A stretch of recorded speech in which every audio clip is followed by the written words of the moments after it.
Yes, first one here. Now, I'm a bit early. Game is about to start.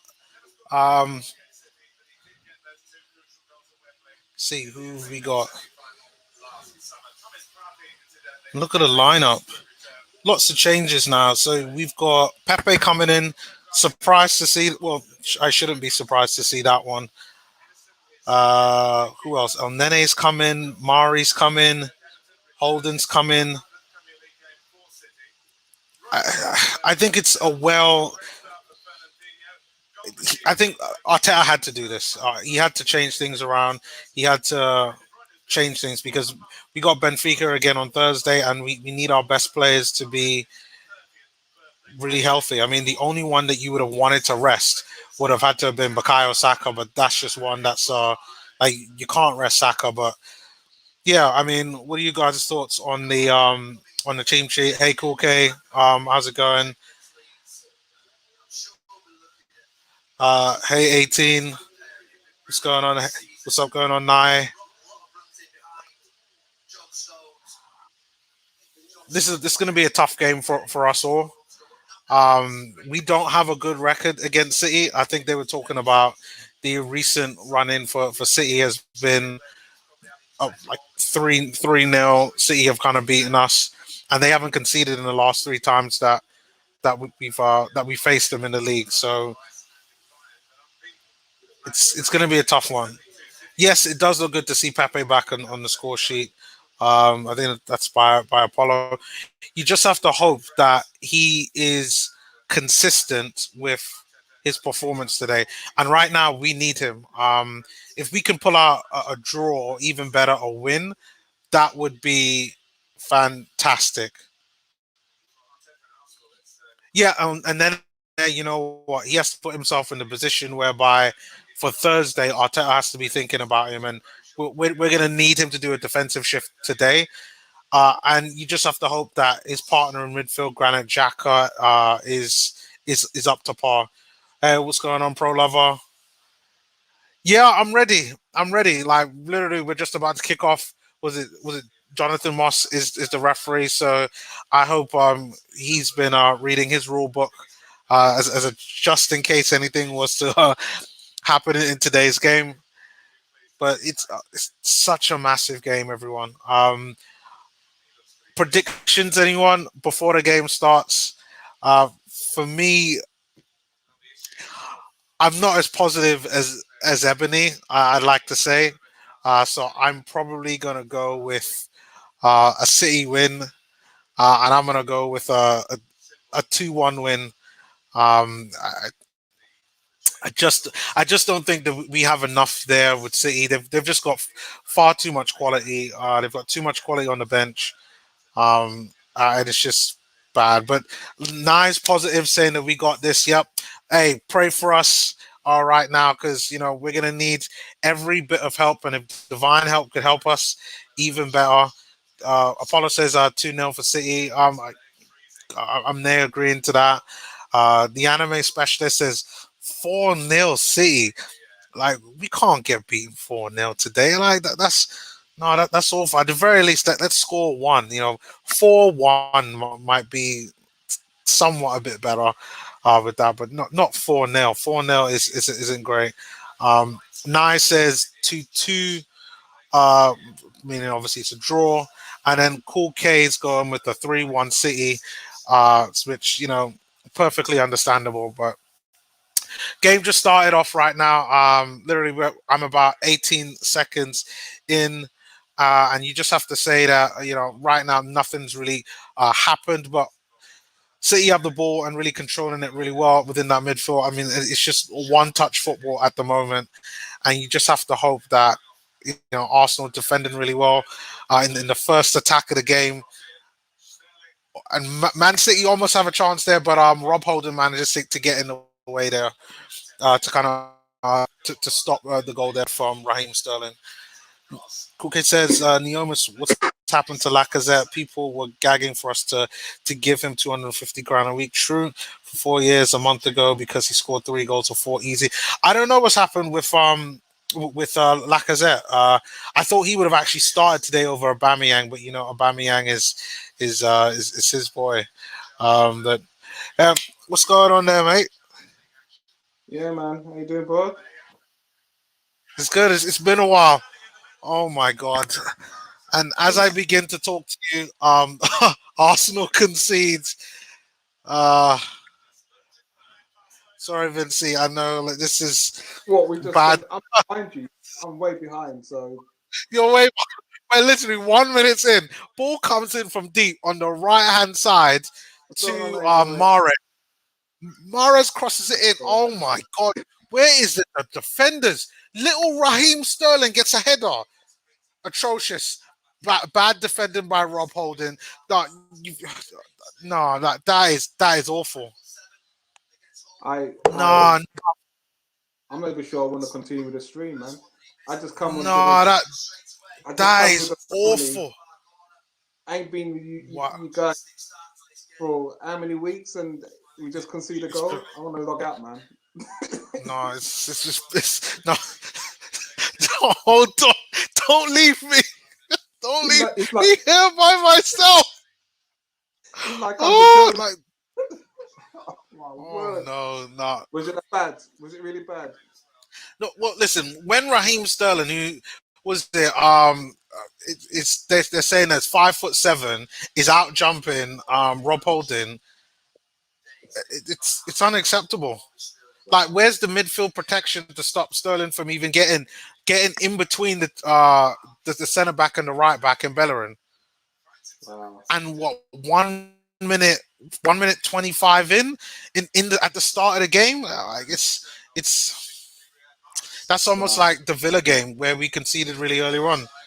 Hmm. But City's they still have the ball right now. But we can't get embarrassed in this game.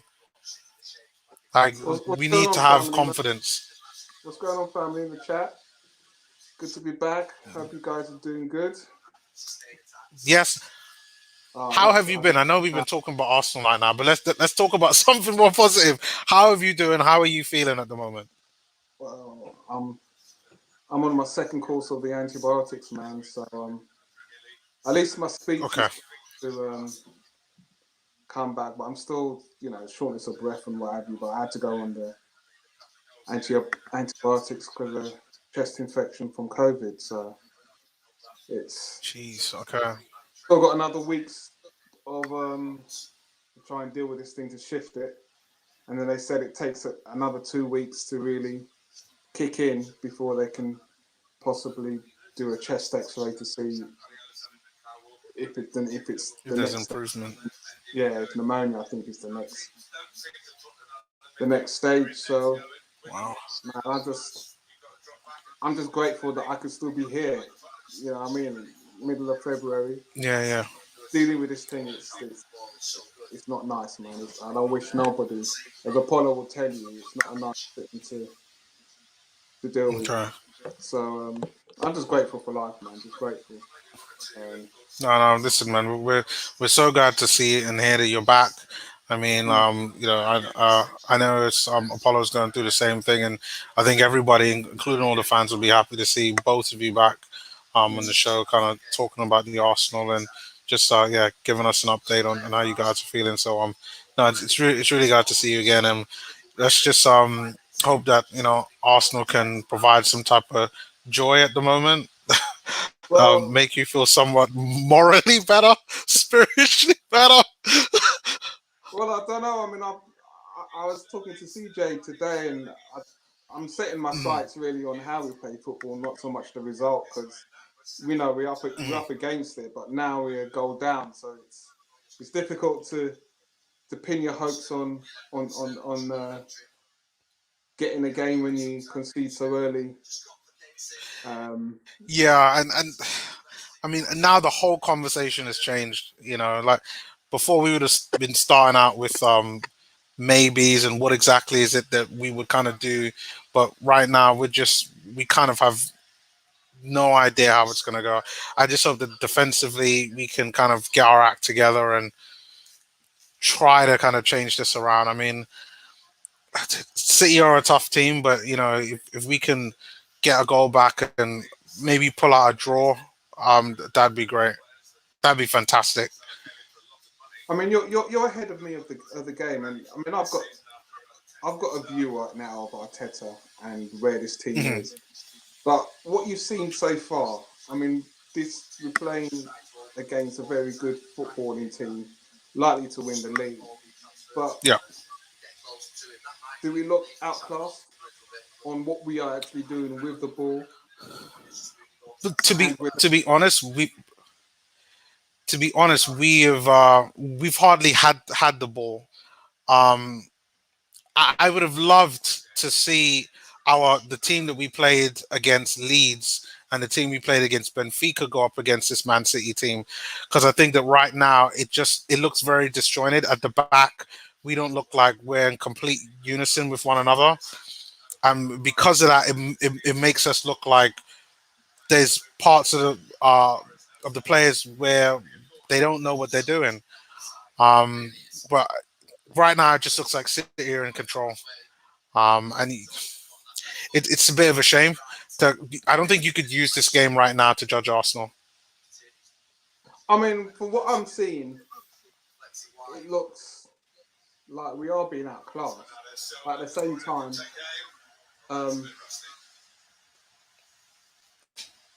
we've got nobody who can go and get the ball off teams, and Yeah, that makes us like we're sitting back waiting for the other team to make a mistake, and it's very passive. It's I'm looking and thinking, who in the team's hmm going to g up the players and get them to say, you know what, if this was a derby game, yeah. what's going to allow you to raise your game, raise your focus, and we just look passive today. We're at home. We I look don't know. passive. It must be a mentality thing, because at the end of the day, the players know what our best 11 is, and I don't know if they're thinking, well, we're gonna put this one down as a loss because it's Man City and because of all Mm. the changes that's going on, but they just do not look like they're up to it. I mean, I'm about 8 minutes in, and only now we are on the ball and trying to do things with it. So you have to hope that from now on, we look like we're bringing things together. But yeah, it's a shit. Like injuries in key positions are the reason. Like that's the part that we're missing, and we don't have like squad depth in what Thomas Partey brings, and uh, for us to be able to look like a better team. Uh, hey Ebony, if you could What's hear us, how's it going? going on, Ebony? Sorry, guys. I was just talking to my mother. Oh, Yeah, should Come be. on, man. What a load of rubbish. I know it's not like me to be late, yeah, but mother comes first. Yeah. no, One of minute course. 20 seconds. What happened to the Yep. defense? It's like 1 minute. I'm looking at the screen. Sterling misses a chance. Next thing you know, I'm about to get up a header. No one's marking him. I know I I, said I'm full of confidence I, today, but oh, by the way, it's nice to see you back, Vincey. Yeah, it's good to be back, Ebony, man. It's been a long time, but yeah, I'm not looking. I just want us to play decent football. The result speaks for itself, but if we just lay down, I'm not gonna be happy. Um, the one, I mean, City, they're gonna win the league, so they're gonna handle yeah. themselves. I want us to make improvements against these top teams, and if we can do that, that's progress. This whole season for me is like pre-season. I don't expect us to do nothing. but make progression in our style of football because we needed to last year, even though we won the FA Cup and the Charity Shield. Yeah, it's a tough situation. I mean, you're probably right, but you just can't start off a game like that. Like I'm just looking at them all now, and that no one's pressing. It's like if we had any type of confidence, it looks like it's all gone. But they need to find something because you know what? Like we can't be embarrassed today. The only thing I will say this is that when we do face City, they tend not to score more than 3 goals against us in terms of a difference of 3. I think because they feel sorry for us. Like we can't. This can't. No. I'm being serious because when they come up against us, it's normally like 3-0, maybe 4-1. If it's like Watford, they're gonna get banged like 7-8-0 because the way how City started off, like there's no reason why they couldn't. They could really put us to the sword. Yeah, I mean, at the end of the day, when you're playing Man City, your defense has to be on point. And Yeah. I mean, we're on the break now, and Pepe is not going to get there because Sterling is in front of him, and he's trying to put him back. You can't do that. Yeah, our defense against City is atrocious. I mean, our defense has been skew with anyway, but you can't just you have to mark him, and no one's marking him. I'm watching the replay. Nobody's marking him. They're all just standing there. Yep. And up against Man City, they have players in every single part of the field. Everybody's got to. You have to. Every single player has to be marked, and we're not doing that. We just happen to be passing a little bit and then just ball watching. Yeah. By the way, Naomi, what's up? So would you say, Ebony, would you say you've seen an improvement from last season in our football? Yes and no. Yes, we're pressing more, although we don't seem to be doing it in this game so far, but then it's only 13 minutes. I like the fact that in certain games, the pass and movement, the free flow movement has been on point. But there are moments when we switch off, and there's moments when we just allow them to come in. We just don't. There are moments when we don't press enough. Although I have seen an improvement in the way we move the ball around, and you have to credit Arteta for that. But there are moments when we just switch off, and defensively we do switch off. And there are moments when in the middle of the park we just don't do a lot. And I'm trying to be optimistic here. Good afternoon, everybody in the chat. I can see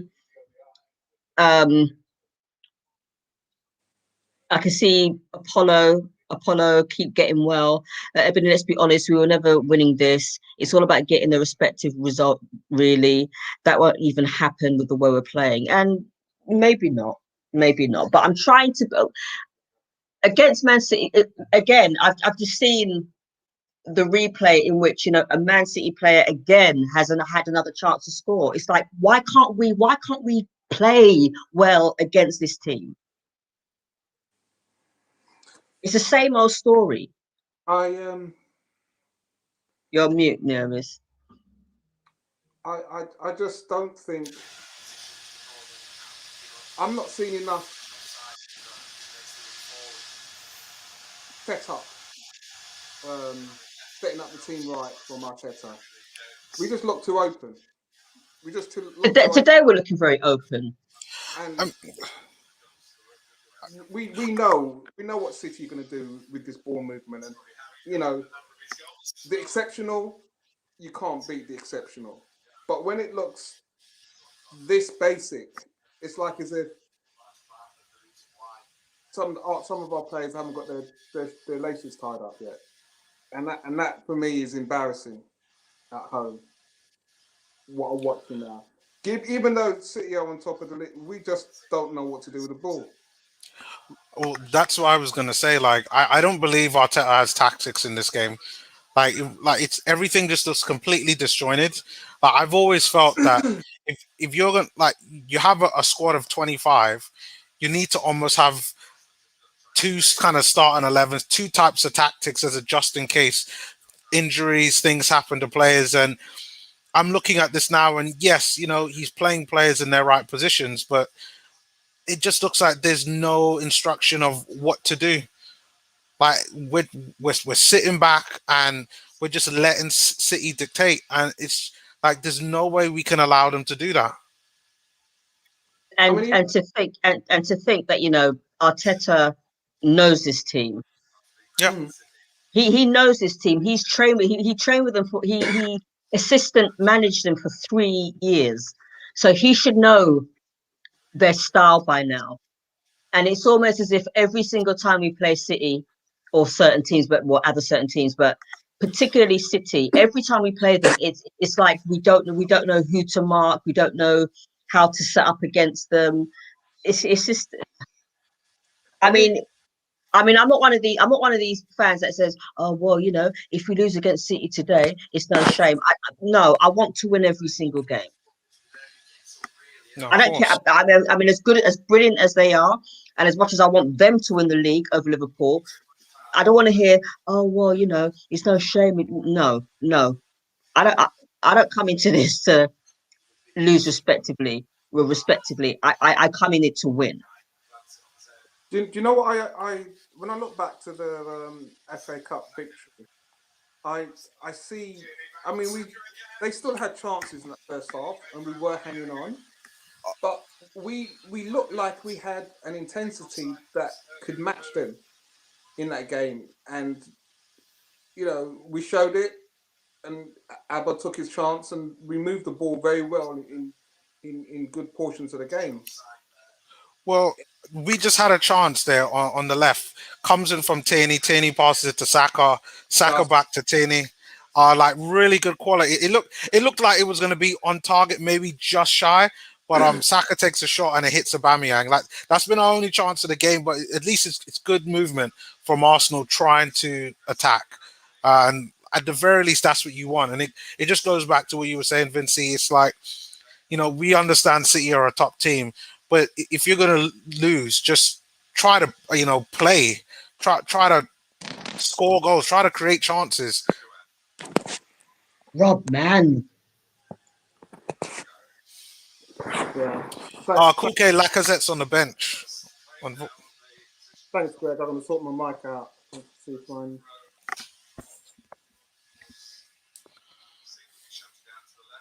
They've got to come better than that, man. Like it's the same old story every single time we play City, every single time, and you can't really blame Leno for the goal. No. That comes down to the midfield and the defense not tracking Sterling. Like, I mean, there's no excuse for that. Like, Sterling is tiny. Like they said, he's 5'7". Like, how is he getting in that position? He's 5'7", and he's jumping for a header. Yeah, and nobody's looking. Oh. That's like me. That's like me jumping for a header, and I'm 5'2". And the thing is, in training, you're going to mark players tight, and that type of stuff wouldn't normally happen unless players are really fatigued. But this happened in the first few minutes of the game, and you're wondering what's going on. That shouldn't. Yeah, that's poor. Sure. Like, is no one going to close down De Bruyne? The pitch looks good. That's one thing.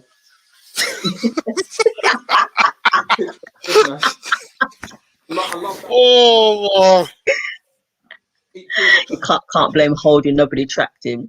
No one's blaming him. Holding 18. No, that comes from the midfielders. You got. If our manager is willing to throw away a game against one of the top teams in the league, and a manager he worked with for over 3 years, just tells you the loser mentality he has. Does it really? Cool, K? I think that's harsh.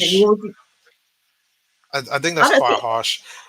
I don't think he goes in to lose. I just think that he just doesn't. He just can't set up right for against Man City for some reason. Yeah, it's a shame because the problem is that we got the Benfica game on Thursday, and I really think that he's thinking about that game more so than anything else. Um, But Benfica, yeah, I think he's thinking Benfica because I mean you got to weigh it up. What are we more likely to do? Are we more likely to get into the top four? Or are we more likely to win the Europa League? I neither. don't think Oh two. God, God, Ebony! I No, don't think no. There's more chance of us. I'd like to think there's more chance of us winning the Europa than getting into top four. Yeah, Yeah. So Bitty's like, this I is don't think so. oh, I don't think so.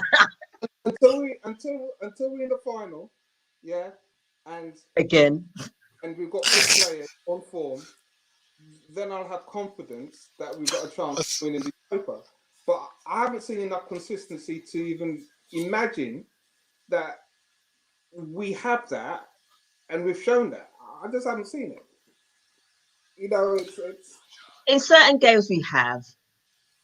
But In it's certain games. the Europa. We're talking about the creme de la creme to be able to turn it on when it matters against high quality. I just haven't seen it. So And but the high quality is in the Champions League. no, it's still in the Europa. You know, I I said the you know, highest. Yeah. it's not so much the quality of the squad. It's if you got a manager who can set up the team tactically to stay in the game. Yeah, you've got a Mm. chance. Okay. Now we inept in some serious areas of the pitch, but if teams really go at us, we're struggling really on the ropes. Yeah. Yeah. That's my concern. I okay. mean, look, go on. But it's like this: we've got 5 games in the Europa League to win. 5, like just we have to think of it just 5 one-off games.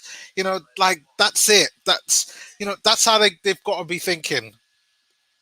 So would you say are you plotting the moon and the stars on those on those The moon and the stars. I can't believe it. to align everything in place? Arteta's going to work his magic. It's That got to be magic. Yeah, magic. So Arteta's got a magic it's hat. got a magic hat. Got a magic wand. I don't know. He's going to need to because boy, if that happens, you know, Ceballos, they'll give him a contract. You know that. No. You can't. You can't. They'll give him a Well, somebody. No. No, I like this. Listen, I like Ceballos, and what he's done has been okay, but you can't be talking about you're gonna pay what 25 mil for Ceballos. No. Like it hasn't been good enough. He's done a fairly decent job, but I tell that's you it what, for me. if Arteta does win the Europa, and especially with his kid, that's just going to be huge, and that's for me that I want. I want our kids to be have a good run in to Yeah, making a difference. Yeah, because that's our future. We're going to benefit in 2 to 3 years' time, big time, if those kids can win a major trophy like that, a Europa. It's huge for them. yeah. I'm just looking at the possession. We have 30% possession. 30. Yeah, that's pretty standard against That's not City. good enough. That's not good Yeah. enough. I'm sorry. They just For have a us to get go. something, yeah, for us to get something out of this game, like we need more than that, much more. Apollo Just says get the there's ball so much better out. coach. They know Odegaard is an issue, pressing him out.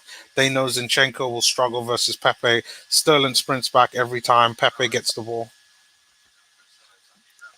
Come on, shit. Great Oh, point. Saka, man. I do think they're fitter than And us, pass it to where? and I think I Saka. think there are a lot of that are in the Premier League Who was fitter than just us. bombing down the right, and then he comes in, goes to pass it to Pepe, it's blocked, and then he kicks it. Oh, he tries to pass it to Pepe again, and it goes in. Great ball by Tierney. Tierney passes it to Saka. Saka dribbles up. Ah, Yeah, bad yeah, pass by Saka, but he does it get is a there. bad pass, but it's blocked. His first shot's blocked, and then Yeah, he tries to on a rebound of the cross. He then tries to cross it against a Pepe, but it just goes out too far. It's too much. but you know what? Like, But nice play from Arsenal. Sentiment says, shout out to myself and Uh, Vincy. Big up to the Queen, my Queen Evie. what's up, sentiment? sentiment,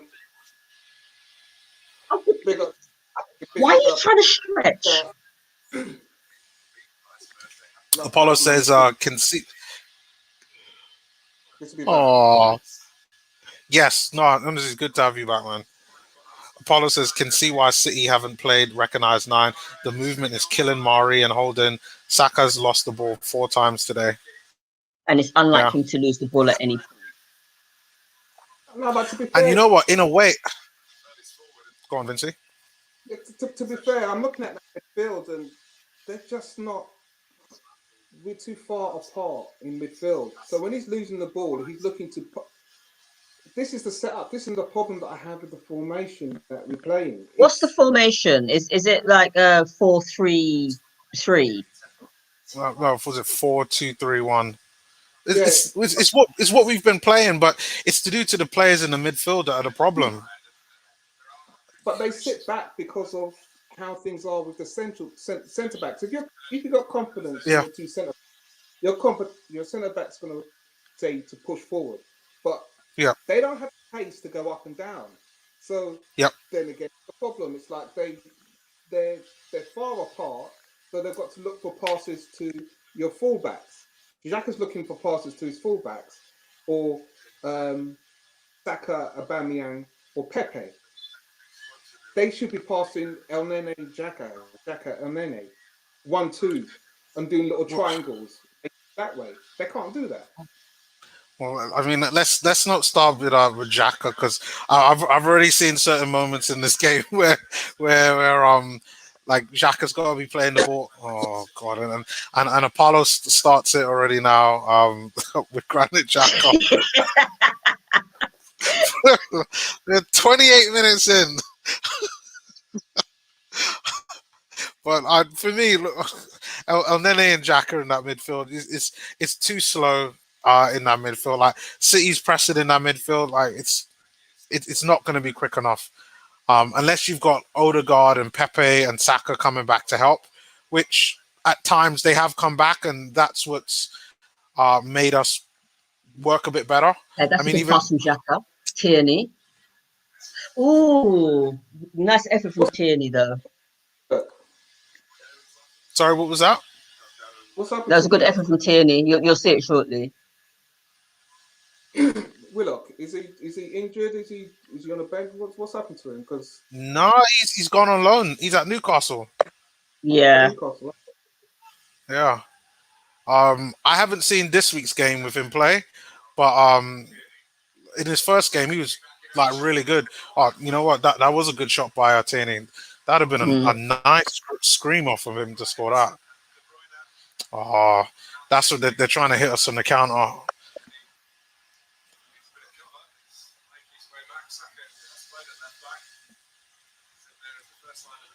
But Willock definitely has a future at Arsenal. I'm just not sure whether Mikel Arteta realizes that or not.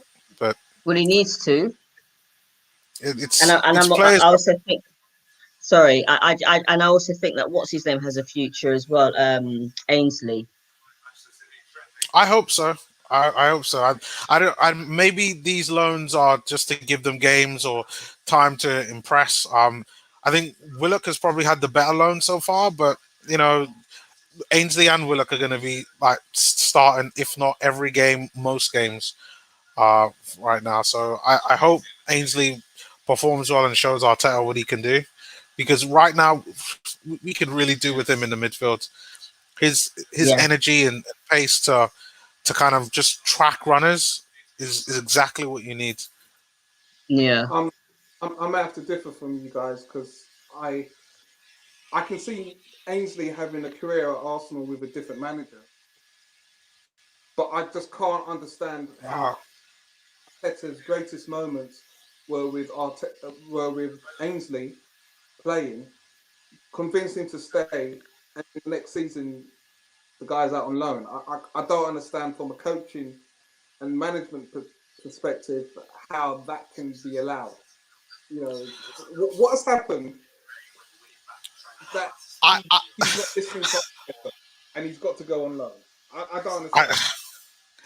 I don't know. I don't know. Like he must have done something. The only thing that I could think of is that maybe the club weren't that fond of him to begin with, and they only wanted him to sign a new deal so that they could get more money when they sell him. Because then he would have been He, able to leave. I think this year, Maitland-Niles, if he hadn't signed that new deal.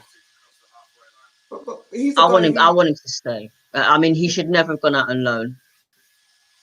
he was the guy who won us those two trophies by his performances, locking down. So I don't understand. It's and who's come? I mean, Partey's come, but that Yep. didn't really affect the implementation and development of Ainsley. So I just don't understand. These are the things that I look at Arteta. It's not his hair. It's not. I'm serious. That jet black hair. Don't move. I Action want to Man. Sorry, I want to kind of see looks like how Action Man. develop. He does look like Action Man. Man, that's my question. Over Why are Arteta. we allowing them to get in? Oh, for goodness sake, man! That piece of defending was we needed that. Was it, GK says Odegaard, I'm not sold on Smith Rowe, would be causing their defense problems the way he drifts into wide areas. I'm Like, convinced by Smith Rowe. yeah, same here. Like the Yeah. the amount of assists that he's, I mean, I think he's got the most assists for Arsenal so far with 6, and then Saka. For me, Smith Rowe has shown that at the very least he should be a part of this squad. And he's not. He's Like not on the. He's not on the pitch now, is he? no, he's on the bench, but I guess that's because the last game he looked really tired and worn out. Yeah. But Leggy. he should start against Benfica. I only see him playing today's game if there's an injury. So hold on. That was a foul. That was a foul, and the referee didn't even pick it. Apollo The says only we're problem. playing. Oh, If that was go if on that then, was the see. other way around, you'd be given a free kick and a sending off. Why hasn't Gundogan been I'm gonna booked? wait. You go, Okay. Neon. You go. You. Oh yeah, I was gonna say. Apollo says we're playing the ball forward so slowly, slow to pass, slow to dribble, slow to move into space. Completely agree, and it all starts with the midfield, Xhaka and Elneny. I can't disagree with you there. That's the problem. That's why you have someone like a Maitland-Niles in the midfield because he gives you that speed. Like you don't need Maitland-Niles to score goals or create chances, but you need his energy, his strength, and his work rate. Come And on. right now, midfield's just too slow. Cool K The only says, and then it's just Oh, the only thing I was going to add on that is yeah, for Odegaard's technical and brilliance and his vision, he's a very slow player as well. He doesn't have that pace. yes, yes. So I've he's going to noticed be that. slow. Yeah. Compared to Emil, he's we, got a Yeah, bit more pace and more direct. So we're going to be a bit more slow today with him playing. I don't know why we tend to lose our flowing. Maybe it's because Guardiola actually marks out his tactics quite well against us, but we tend to lose that pass and move um, ability when we play against them. And I don't know why we play so slow, and that's possibly down to the fact that the way that Mikel sets us up. So we've been very, very, very, very slow. Yeah, the thing is, I actually I think that's probably to do with having too many slow players within our team right now. There isn't enough energy and pace, and that's something that Smith Rowe brings. And I don't know, like who else do we have like that we could bring up off the bench? I mean, I would have said maybe someone like a Reece Nelson, but I mean, even Reece is struggling to get up on the bench. And right now on the bench, we've got Martinelli. He could provide something. Smith Rowe, Matt Ryan, Suarez, Gabriel, David Luiz, Lacazette, Willian, and Ceballos. Willian can keep his backside on the bench, yeah? Anybody else can come on. Yeah, I'm actually start washing the dishes if William comes on. You know, I'm just letting you know from now. You'll be watching what cricket. He said, "Go wash the dishes." If he comes, I'm letting you know from now. If you don't see me and William's coming on, that's what I've got to do. That's what I've got to do. It'll probably be the last 5 minutes, and that's when you can start washing the dishes. Oh my!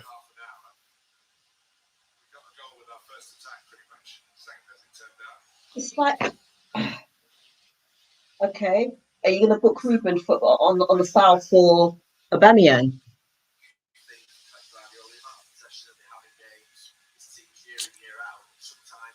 Okay, so Ruben has got the then Aubameyang goes to track back. Oh, I'm just seeing that right now. So Ruben just pushes him off the ball. So what is it? Is this a free kick? It's got to be a free kick. It's a good point there by Sentiment, because you know Saka could have been he could have been arrested. Yeah, but that means we would have to play the guy that you would go and wash the dishes, because Willian would play. True. Like, and that's how bad it is. That, you know, even though Arteta doesn't throw him under the bus, he said, well, I think it's from Football.London that the criticism that Willian gets is fair, because that people expect him with his experience to be a sure thing, and it's true. But I expect us to see him. If this game gets any worse, to the point where we look like we're going to lose it, then I could see Arteta resting Saka. And he needs to get as much rest as possible. Yeah, that's very true, actually, because the last thing that you want is for him to be burnt out. Yeah. Yeah, and you don't want your fresh players or your younger players to be burnt out, because once they get burnt out, they start getting injured, and then like injuries at Arsenal tend to last forever and ever. Amen. This must be a goal. And I don't know why our injuries tend to last so long.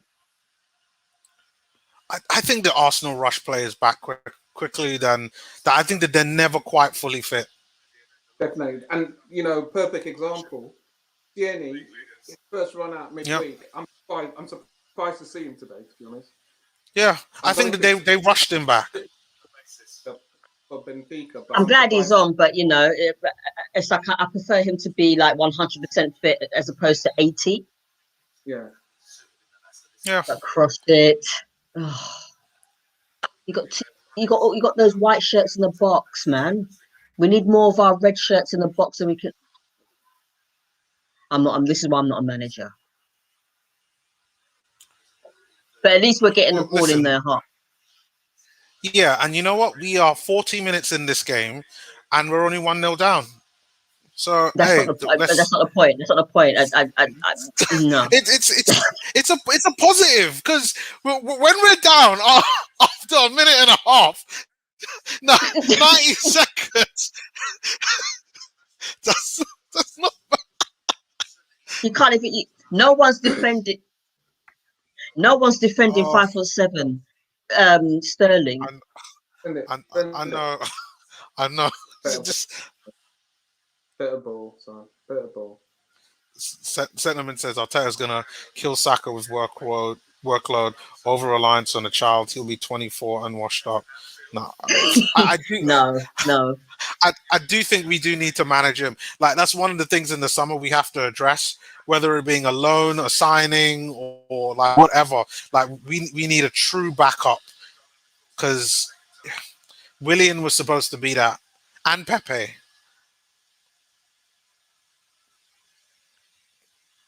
18, love watching the way Ebony reacts to games. She's so eye candy. Our checks in the post and passionate about the game. Guys could learn a lot from that. Thank you. Sentiment is something else. Worst I've seen us play since Benfica. This is probably worse. This is worse. In half time, During half time, Arteta needs to sit these players down and say, look, we know who we need to mark. You mark you mark this player, you mark. Just get in there and stop and start picking up a little bit. We're just so slow. We're just so slow. He has to add more in that midfield. Like I know he brought in Odegaard in, but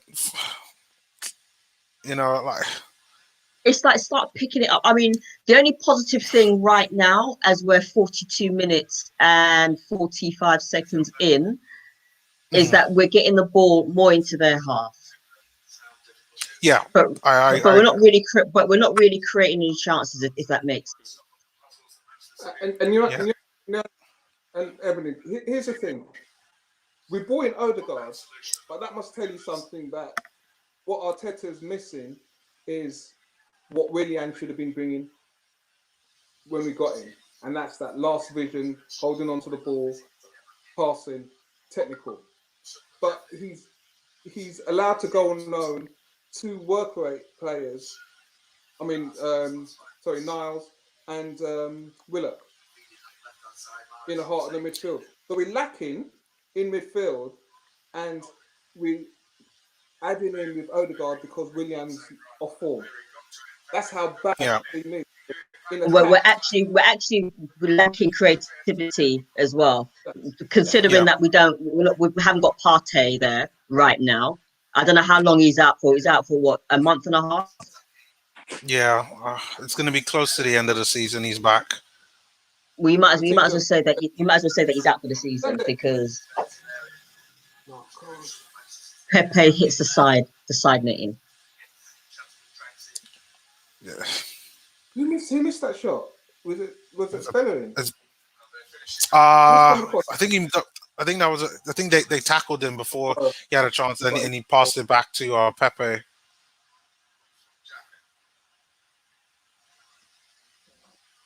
Mohammed says, I don't understand why Arteta didn't start Ceballos and Luiz in this game. His tactics wasn't right. I just think that probably Luiz and Ceballos are going to start against Benfica.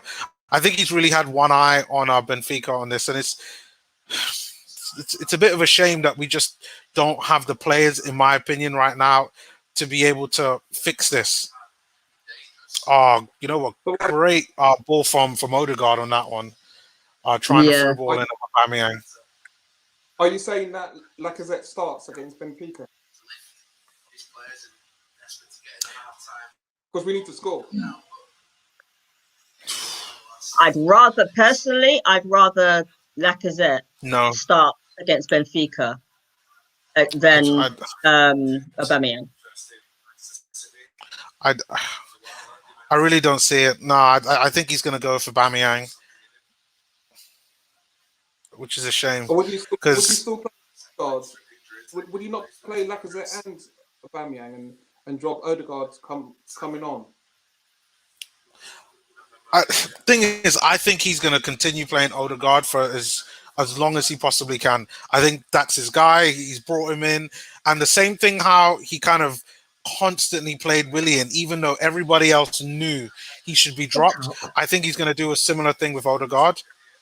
And Aubameyang, the problem is that the club have made a massive investment in him, and I just think he's going to play most games. Even if Aubameyang doesn't start up front, he's going to play out wide. Uh, Oh, great ball. but Send it left. That's it. Go on, Pepe.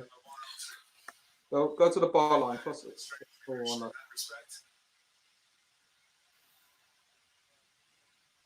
What was that? Is that Granit Xhaka makes a foul, but it wasn't a foul. Anyway, end of part one.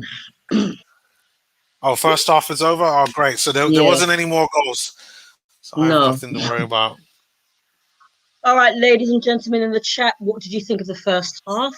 I just think that there was a lot of slowness, a lot of ball watching. We were too open.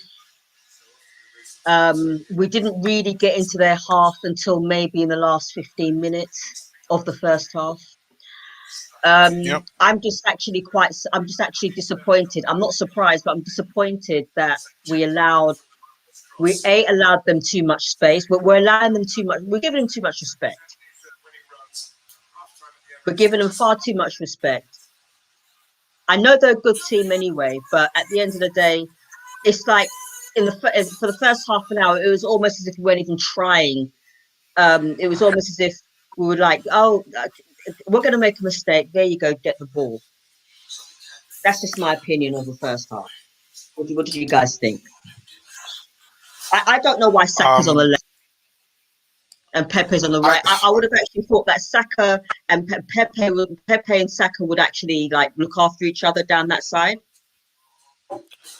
To be honest, I probably have to agree with you. Like the first half an hour, 25 minutes, like we were terrible. And from the beginning of the game, clearly we were not concentrating, because how do you concede within 90 seconds of a game starting? And it's not like that's like a rare thing with Arsenal, because against Aston Villa, we did exactly the same thing, just not concentrating. And unfortunately, we put ourselves in this position. I think the only reason why the game isn't how City haven't scored more goals is because I don't think that they have played at their best to be able to create more chances, rather than Arsenal doing things that are kind of stifling them. But as the game has gone on, we've played better, but still there hasn't been any clear cut chances. Arteta has to get at this team. Something has to change. Whatever the tactics are, they have to do them, because now if we keep going the way this is, we're going to lose this game. And it's that shouldn't be a surprise, but at the very least, you want to get something out of the game. And right now, we're just not even playing well, where you could even say, yeah, we played well, but we lost. So that's where I am. What about you, Vinci? I think we started cold, and it's becoming a trend now where we're not starting in the right mindset, and it's a sloppy goal. I mean, mistakes often lead to goals, and that's part of football. But it's so sloppy that you stop and you think so early in the game that our defence could not be switched on, or even our midfield with the runners for Sterling with that goal. It's just so poor. I mean, we expect Man City to, if they're going to beat us, they're going to beat us by wiping the floor with us, not by helping them out by some sloppy foolishness. And it's for me, yes, we're coming into the latter half of the first half. Got some decent crosses in, but again, I don't just want to see the ball crossed in without real intent of trying to get or aim for a player to score, because that's how City got their first goal. So we just crossing the ball, hoping that someone's going to get on to the end of it. That's not football. You might as well keep hold of the ball and work it back in. So I think Arsenal need to be a little bit more purposeful in the final third with what they do with the ball. But this is Arteta's ball. I mean, this is how he wants us to play football. And it's slow, and it is boring at times. It's boring me, but it's only 1-0. and we're still in the game. So they've got to realise that, you know what, they can pick themselves up second half and really go at them.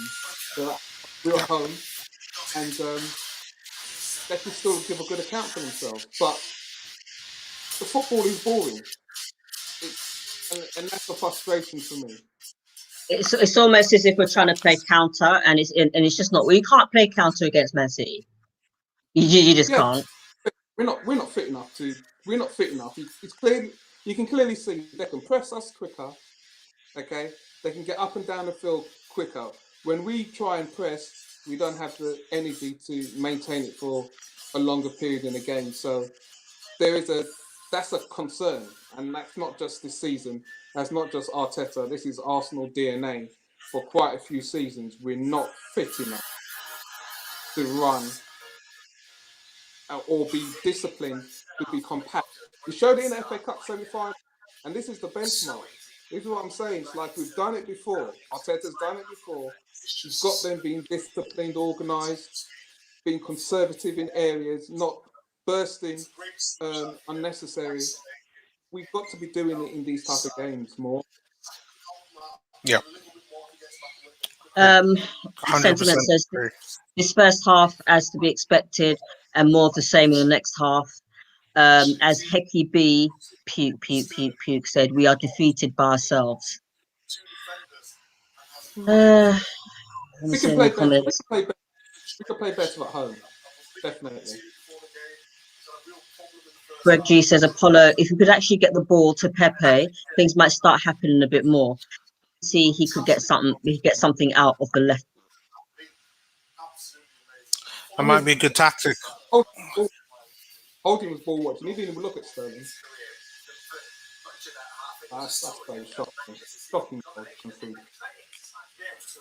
I mean, if we could somehow, somebody could dive and get a penalty, I'd take that. Pepe, the way how he moves, perfect for that. If other teams could go and nick penalties, I mean, Manchester United just get penalties like it's nothing. When's the last time own goal got a run out? When's the last time we got an own goal? Oh yeah. The last time I can think of is John Terry in the 2002 FA Cup. It's been a while since we've had. Yeah, it's been a long time.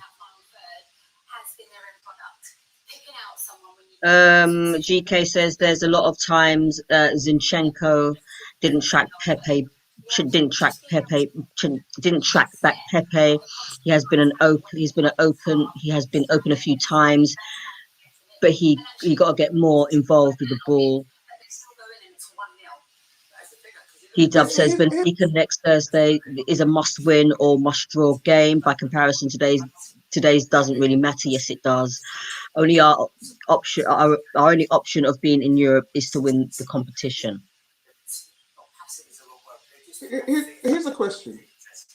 Saka's form has been better with him on the right, hasn't it? As opposed to him being on the left. And Pepe's recent form has been better with him being on the left than being on the right. Doesn't make any sense. Doesn't make any sense. It has to come from the players. I wouldn't be surprised if Pepe complained. Because for me it doesn't make any sense. Like Saka should be on the right, Pepe on the left. We all know what Pepe's going to do on the right. Nothing. Yeah. And you think the chance that Saka had earlier in the game, when he ran on, he had that snapshot. You think Pepe would have had a better shot with him being on the left-hand side? Every time I've seen him on the left, he's been pretty good. That's the thing. So it's like all the times I've seen him on the right, I haven't been impressed by him. I've always keep complaining the fact that we got a £72 million player who is just been awful, and like I've been calling to sell the guy, but I prefer him out there on the left. Hopefully when Vincey comes back, he'll be able to chime in on that. But what's going on, Bertram? What's up, Bertram? Not much. How you guys doing? Yeah. Uh, Yeah, did you see, they're that trying to goal that find the Sterling things to scored talk after about. 90 seconds? We didn't start too well, did we? Oh, What's definitely, going on? definitely. What's Yeah, going on? I'm a little bit It's been an interesting game actually. I think City's there for the taking actually. Yeah, because they I actually haven't think been they great. are. Yeah, the thing is that when you play a team that presses really hard, you need two things. One is your ability to turn on the player. So then you create space. If you can get by the first line of the defense, then it's all open, right? Because then they're scrambling to get back. And secondly, if they're really coming up high as they are sometimes, the ball over the top then allows you to get behind them. Because they press in bunches, right? They're pressing as a team. They're coming really, really hard with the pressing. They don't press like us, which is El Neni by himself, or we have two people pressing and then we leave space for other people to get the ball. They're pressing really hard as a team, and sometimes they're front three or front four. If you can turn, if you have a midfielder like Partey who's going to turn, then they're now chasing you. We don't have that during the game. Secondly, I don't know why Arteta goes away from what he was doing before. Pepe is not being productive on the right. He's been productive on the left. I know Saka is getting the ball in between the gaps and in those spaces, but Saka hasn't been good this first half, frankly. Miscontrolling ball, not making the right pass at the right time, not finding players. He's had time. I'm not sure if we're intimidated or we're nervous, but my concern is that you get a chance to take down a team who's won 17 straight. You got to take those chances. And we're getting and Xhaka, for example, can't put the ball in an area to allow people to get onto those balls. It makes no sense. Hey Bertram, how's Xhaka playing? AG, unlike some people, I am very objective in my grading. I have no problems with Xhaka or any player. Maybe with Lazy, but he's not left the team. I think he should have left a long time ago. But for example, today, no one is really playing really, really well. And the team is not balanced. Pepe should be on the left.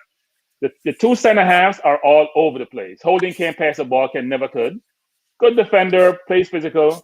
But unless you play David Luiz and Gabriel in there, Luiz is a mistake waiting to happen, but he's very experienced. Gabriel is physical, he's quick, he's decent one-on-one. Marion Holding have been all over the place. The first goal was a combination of Holding and Bellerin. No one's talking to each other.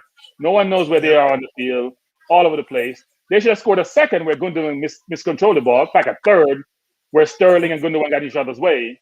You have to be balanced when you play City.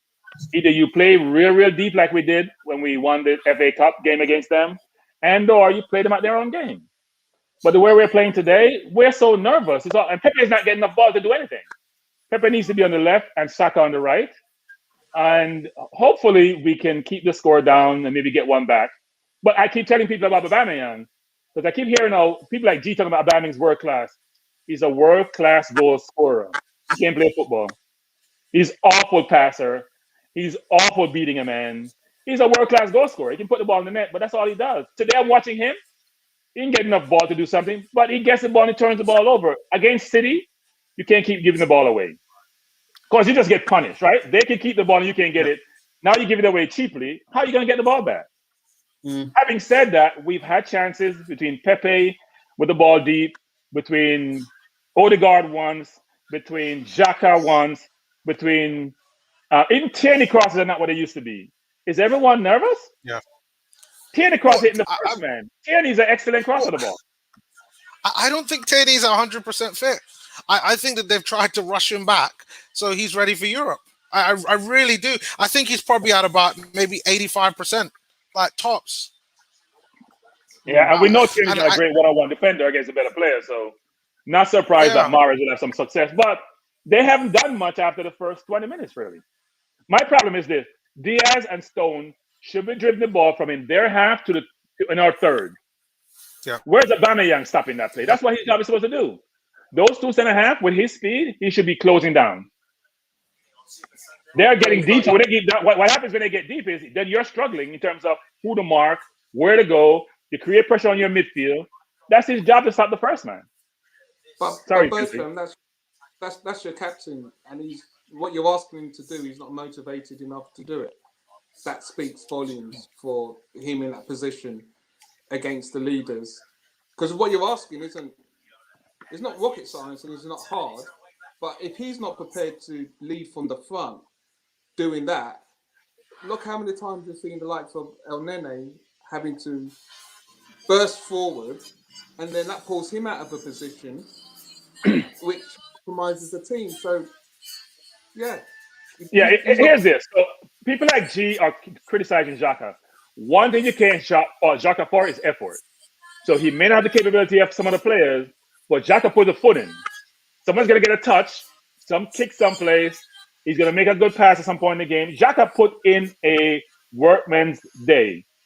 Abba plays when he feels like it. Abba runs sometimes, then he sits there and just watch the game. And the worst thing is when he gets the ball, he doesn't know what to do with it. But you know you can't speak against. Can't disagree. You know you can't. No. Yeah, because you can't speak against the captain. You know that. Well, that doesn't apply to me, Vincey. I call it like I see it.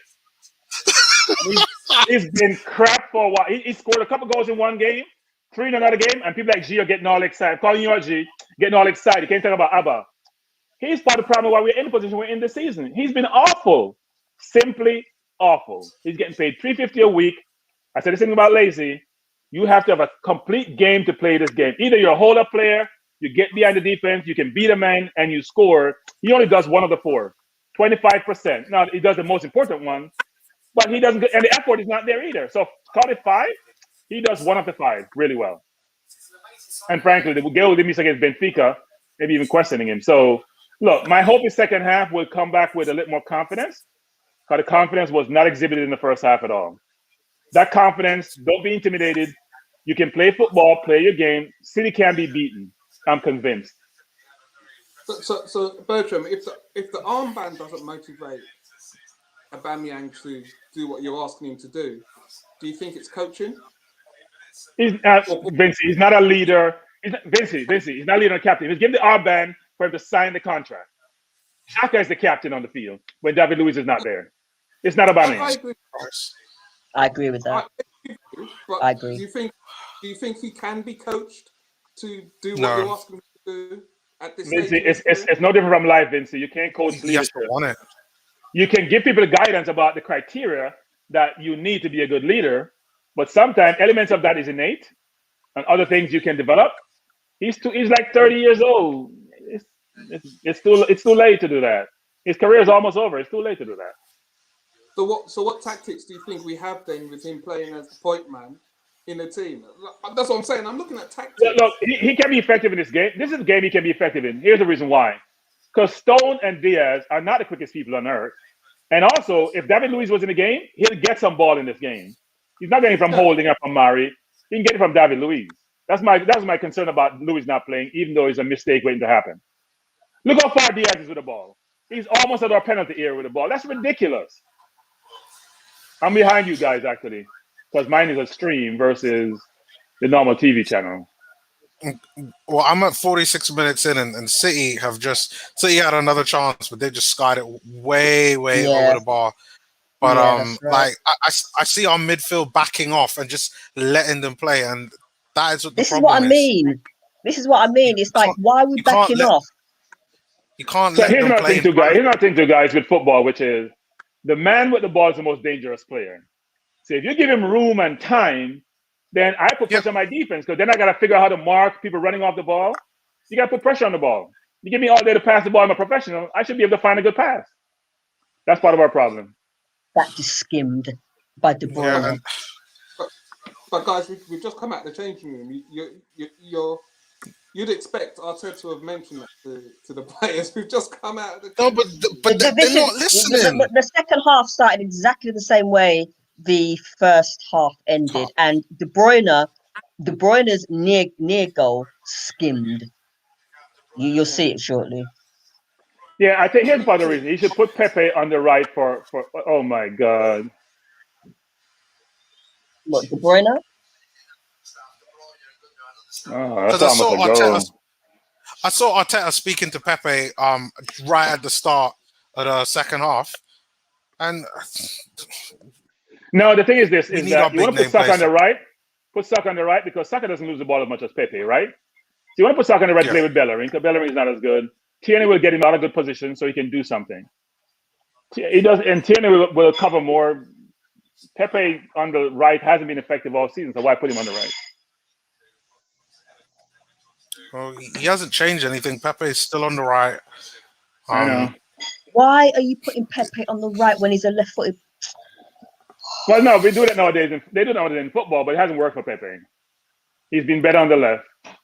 And so I'm not. And using his right foot. Pepe is not ambidextrous. No, he's not. He's not.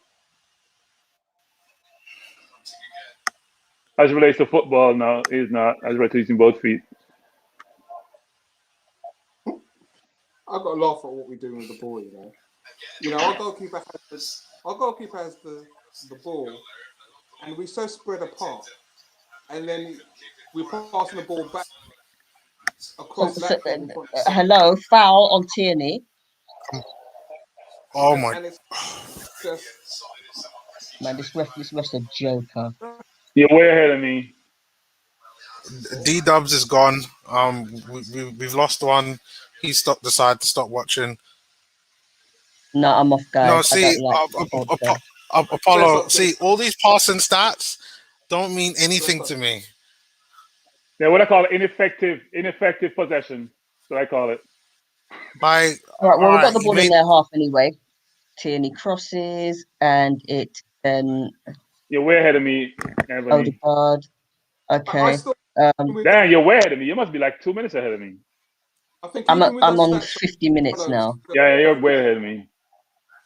I think even with those stats Apollo's showing, I still think Elneny's been passive today. I think he's playing within himself, actually, which he needs to do. I think he's playing within himself. Don't want to make any mistake. He don't want to do that against City. It's the backwards sideways. I can see a lot of backwards sideways. Tierney's passing has been terrible. He's crossing. I don't know why. Maybe it's because he's out of commission for a while. Oh my! You can keep hitting the first defender. Come on, Xhaka. You got to be able to. You can't control the ball right there, Xhaka. Yep. Odegaard, you got a right on. Is he both ambidextrous or is he just left-footed? Odegaard. He's left-footed. That was a foul on Saka. He's left-footed. Okay. And he gets the yellow card. Good. Yeah, Ebony's ahead of me by a minute. By a minute. Yeah. So Saka gets the ball. Bernardo goes for the ball, but then ends up pushing Saka off the ball. I think what I like about Elneny is that Elneny actually sees the pass before he gets the ball. Some people say he goes back a lot, but I think he actually know where he is. I'm not sure Xhaka does that well enough.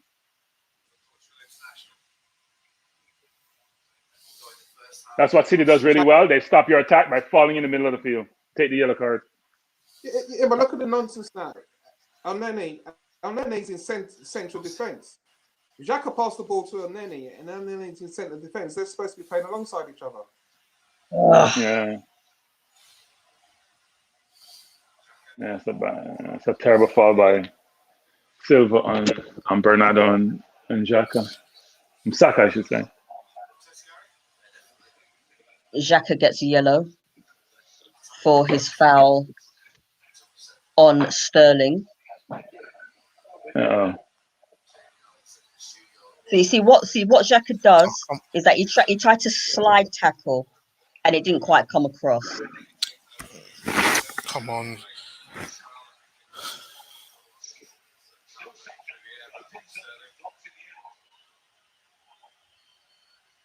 Come on, Elneny. What kind of pass is that? What kind of Elneny caused that? That's Elneny's fault. That's an awful pass. Yeah, but then Xhaka committed the foul. No, but it's a terrible pass that he made. No pressure, you're going to get the ball to their position. Oh. City doesn't make those mistakes.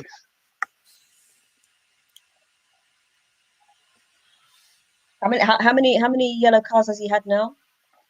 What, Xhaka? Yeah. You can't afford Xhaka to get yellow because he can't play with yellow. He has to come off, because you can't. We can't face City with 10 men. He's not going to take him off. The man's behind you, Bellerin. Bellerin just doesn't know. He's not aware. because this It's game kind of is set weird. up for Granit. I Bertrand, know this game is set up it's, for Granit Xhaka to get another yellow card. I agree. Neomis, I would have placed Bellerin with Cedric. I just think Bellerin has been awful. I was just hearing you sigh, Neomis, and I was like, this brother needs some oxygen, man, because he was just like, he sounded like exacerbated by. Listen, I Xhaka's have my gonna get a own red health card. issues. Xhaka's gonna get another yellow. Xhaka's guaranteed to get another Told yellow. you this. He has to come I off. know it's coming. He tried to trip De Bruyne, you know. yeah, I've just seen it. He tried to trip him, yeah, because he doesn't But think. then he committed a foul. He committed a foul. He got lucky that he didn't trip him Sterling. because we got another yellow. You got to take him Then he off. was sent off. And if Arteta can't see that, he's blind. Yeah, but then some Xhaka must be, I don't know, filing Arteta's toenails. No, he's got nudes of him. That's what it is. Like it's all blackmail. It's all blackmail. That's why he keeps playing him. Shut up, Gundogan. It was a fair tackle. Shut up. All right, so Man City get the ball in the midfield. Gundogan then goes to. Basically, Gundogan goes to try a bit of trickery, and the ball is played out, and he's trying to call for a free kick or a penalty. I see that. Yeah, I just saw that. Like, Rob Holding goes for the slide tackle. Is that the one? Yeah. Was it Apollo says if something's going to happen for us, it will be via Tierney and Saka on the left quality. I agree, but then it just means that nothing is there on the right. And I mean, Bellerin hasn't been great today. Bellerin has been awful. Bellerin can't even make a pass. And that player want to go Holding. That's Holding. Holding should be cutting off that play. Holding should recognize the danger and be covering for the man going inside because Bellerin has the outside man.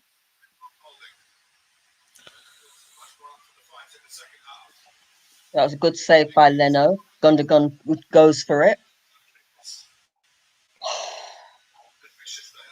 Come on, everyone needs to press it. Poor Saka's just working. It's like hard. They're allowing the. I think Odegaard can come and join us. I think Odegaard can come and join us. I think he can come and join us.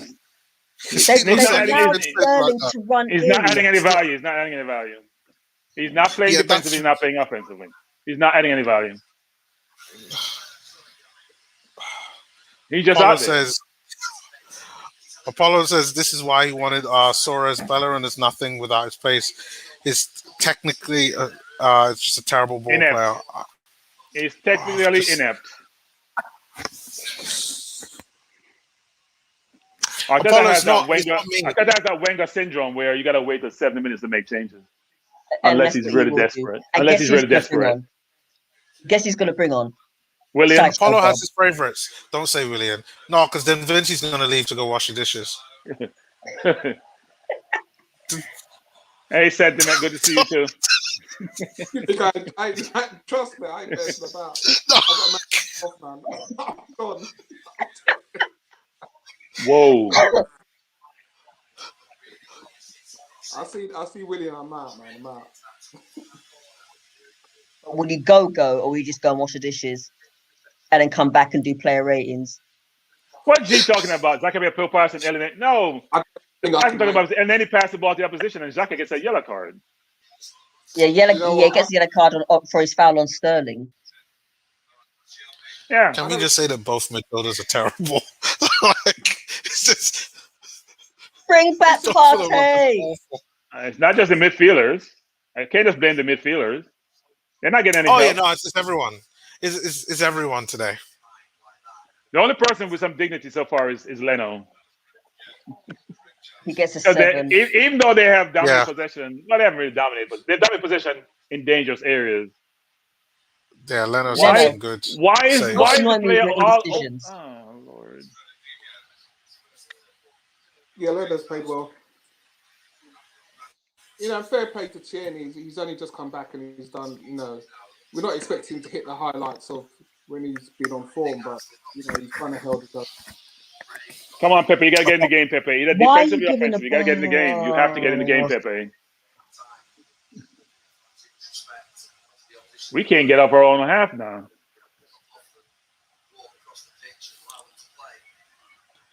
I believe Pep does this intentionally. I think they're just showing too much respect. I wasn't saying don't respect them, but at the same time, it's like just go out and have a go. And we've just been awful. We're making too many silly mistakes. Like Odegaard tries to pass the ball and passes directly to Sterling. Sterling now intercepts it and he's on the attack. Yeah, he passes the Gundogan. Odegaard needs to come. I keep telling you, he needs to come. He hasn't done anything in the game. No. Where he's playing, unless you're in the final third, he can't be making those passes and turn the ball over. You can't. Unless you're trying to get somebody through on the goal, you can't make those passes and turn the ball over. Give him, he's playing the 10. He needs to come and sit with us. Tierney, babe. Well, even Apollo says time for ESR and Odegaard swap. Odegaard is struggling to keep up with the pace at which he's been pressed. Put Lacazette instead of Adoba. This is not La Liga. When you play against great team in the Premier League, you got to run all game. You got to run with energy. He's not even pressing, man. He's a passenger right now. He's a passenger, exactly. He's lazy. No, not lazy in that negative sense, but he's Ozil. We don't need another Ozil, Odegaard. We don't need another Ozil. At least Ozil can pass the ball. Ozil doesn't turn the ball over. Don't you miss Ozil, Bertrand? Yes, very much so. I like to see us play with 10 men. Oh,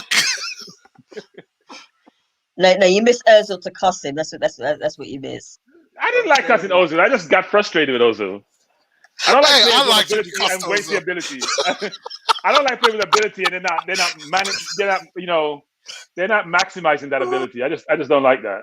You gotta maximize your ability. Hey, Mari, don't do that, Mari. I would have loved to see your blood pressure when you were talking about Ozil. Okay, so here. You just my blood pressure this morning watching the first goal. That's what. Oh, God. So I had to come. I was just like, this is ridiculous. Tierney goes for the cross, and I think he's intercepted. Come on, Arteta. 60 minutes. Make a change. It'd be interesting between Apollo and Bertrand, whose blood pressure goes higher with Xhaka and Ozil, man. Boy. No, I think mine goes higher. Well, maybe Apollo goes higher. But at least I tell when Ozil plays well, I'll say he plays well. I don't have Apollo ever say Xhaka plays well. All right, so I believe City are going to make a substitution, Good and they've got ball. is it Jesus or Jesus? Why is Xhaka doing that? Saka gets the goddamn ball to make an easy pass, and he keeps doing that to Tierney. For the whole game, Saka has been poor. He's getting the ball in the most dangerous position, and he makes passes where you got to go run wide sideways, play the damn ball from the man so he can pick up the ball and put the ball in the box. He's been, it's his worst game I've seen him play. I'd love to see his player rating. Again, it's Arteta. I like this basic. Yeah, What was it? Real Madrid sent Arsenal 2 midfielders who aren't press resistant. Or press resistant, you mean? See, City's gonna make a change, and they're winning, and we won't even think about making the change. We're not making a change. William is warming up. Why the hell is William warming up? Because he's coming on. I thought that Trust me. He should be fired. He's not coming on now. No. He's not coming on now. I'm saying that you asked the question, Bertram. Why is William warming up? Because you know what's going to happen. Aubameyang cannot hold the ball up. Don't pass the ball into Aubameyang because he can't hold the ball up. Put him behind. Don't give him the ball to hold up because he can't hold the ball up. You can hold something up and it ain't the ball. I think Xhaka is spraying his passes, trying to play the ball through the line. He's doing what Odegaard should be doing. Time for a joke. What does a deaf gynecologist do? I'm not touching that. Jesus. Fuck. Wow. At least Xhaka is presenting himself to get the ball. Xhaka is presenting himself to get the ball. Come back and lay the ball off. I don't know. You could have passed. Well, you've got to have a laugh because at the end of the day, we're just looking. It's like Kevin De Bruyne has come off, and Jesus. Is that how you pronounce his name? Jesus. Jesus. Agüero. No, it's okay. No, not Agüero. No. he hasn't been on in a while, and he's hungry. No, that's. All right, so we've got two I see injured players Jesus right is coming now. on. He's taking the Bruyne off because he's the first game back, and they have a game in midweek with Champions League, and he wants him to be fit and not injure himself. So, Well, you know what? That's we're home against Benfica. we're a goal down, but we're not making any progress, Apollo. We're not seeing Tierney's anything down that suggests that we're going to score. No. We have to score. Like because he was pushed in the back by they're we number got 2 players 27. down, I think. Yeah. Well, Tierney's down. Tierney's Saka down. as well. Why is that a yellow card, referee? He has no chance to get the darn ball. So Cancelo, is it Chancelo or Cancelo? He's gonna get a yellow. That's a bad play he made though. It's João Cancelo. Is that how you pronounce his name? Yeah. Because my Portuguese isn't great. Yep. He gets the yellow card. And so that's João Tierney Cancelo. hasn't really moved actually. It's a bad play he made actually. He didn't go for the ball at all. He ran to the man. He didn't go for the ball. The Saka one looks worse. Wait. He hit him in the side, but Tierney held his head. I'm just trying to figure out how he got to the head from. No, he was clearly lying. Yeah. The Saka one looks awful. They're both bad. Sniper got him. That Saka one was bad though. Yeah, they both were.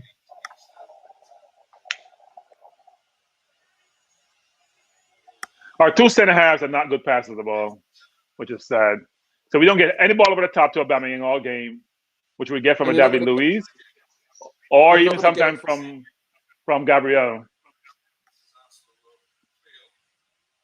And then he has no passes. And then he has no pass in the middle of the field. Four City players around him, and he doesn't have a pass. And the thing is, I don't even rate John Stones. He's gotten better. He can play. Oh, he's gotten better. He's good on the ball. He just wasn't good defensively, but he's gotten better. I just can't. This formation, I can't. Hate it.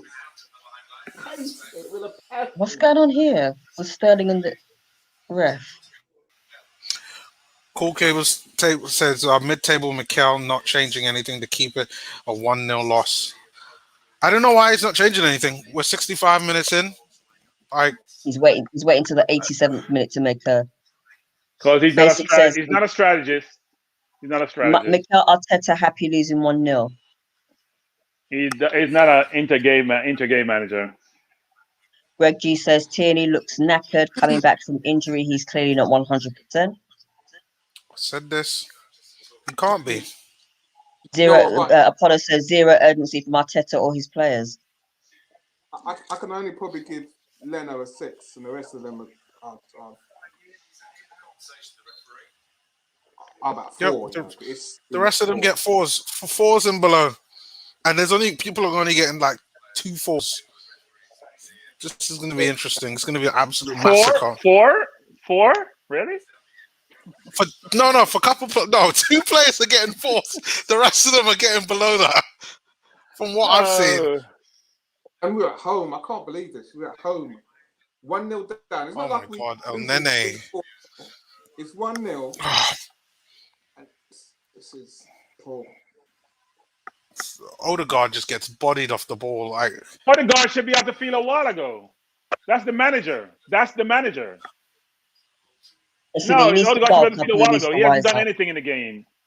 Smith Rowe should be on the field or someone else. He hasn't been in the game. The game is going by him, and he's still on the field. The manager is atrocious. He's been awful today. Well, I'm seeing a shot of Smith Rowe, so at some point I think he's going to come on.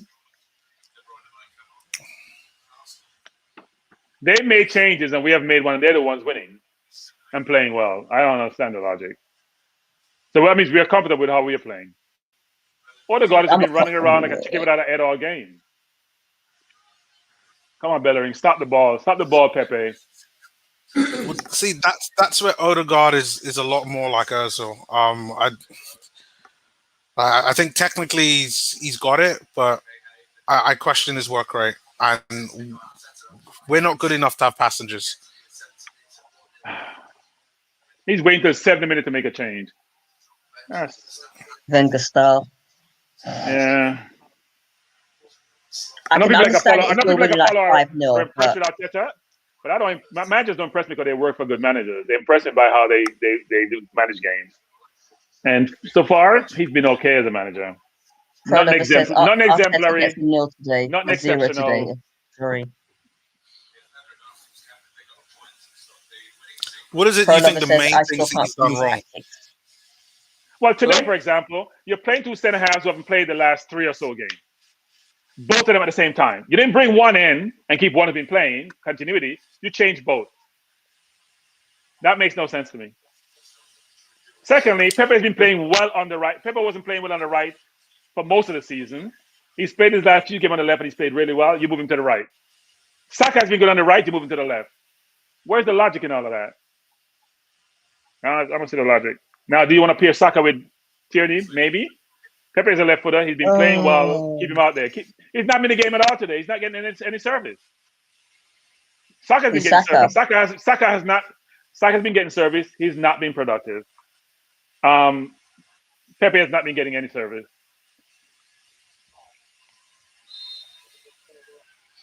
Well, we've got a free kick now, 69th minute. And none come out of it because I haven't heard Ebony jump up, so nothing happened. Yeah. Odegaard just passes it right to the goalkeeper. It's just nothing. Why is Odegaard taking kick? What has Odegaard done to be taking kicks? Saka's been doing. Why is Odegaard taking kicks? Why he has a reputation he came from Real Madrid? Why is Odegaard because taking kicks? he's Arteta's boy. This is it's his favoritism. That's all it is. If it is favoritism, then favoritism will end up with him getting a sack. So that's if it is favoritism. You can't afford to have favorite players. No, I really think he does. Like all the players that he either wanted or brings in, like he's gonna live and die by his sword. He will do. Odegaard. Mari, I don't know what the hell that was, but you don't know what you're doing. And you shouldn't be in this game. You bring Mari to play against City. Mari hasn't played in forever, and he comes in against Man City, the best team by far in the land, one of the best in Europe. But you bring him in a game which he has. How is that logical? That's my frustration. That's his management. This is okay. So here's Aubameyang on the left, and he loses the ball again. These are the things that okay, Saka's got the ball now. He passes it on to. Oh, why can't we create any flipping chances? And by the way, Saka has been much better than Aubameyang. That's for sure. So if you want to criticize players, he's been much better than Abba. Because Abba is just on the field taking up space. Now, he may score, but I still wouldn't eat my words because he's not in the game.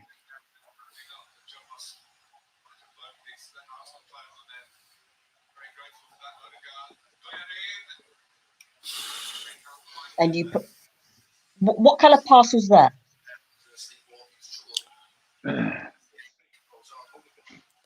No Naibi, no subs. Oh, hold on. So we got. Oh, I think we're making a double substitution. So Smith Rowe and Lacazette. Yeah, in the 70, which will look like the 72nd minute. I hope it's for Abba and for Odegaard. I think if yeah, that probably is. He's not going to take off. He's going to take off Pepe. He's going to take off Pepe. Yeah, you could take off Pepe. Yep. No, I can see that. Yeah. Their goalkeeper has just made a mistake, and he's lucky that whoever tried to kick the ball however many yards out went wide. All right, so Odegaard comes off for Lacazette.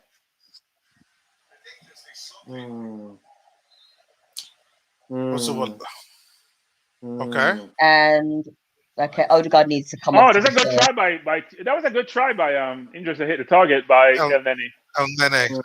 Yeah. Yeah, he hit the target. For Smith Rowe. Who coming on for Smith Rowe? Pepe. Yeah, he's going to take off Pepe. He's going to take off the easy pick. He's not going to take off Aubameyang. Even though he has done nothing.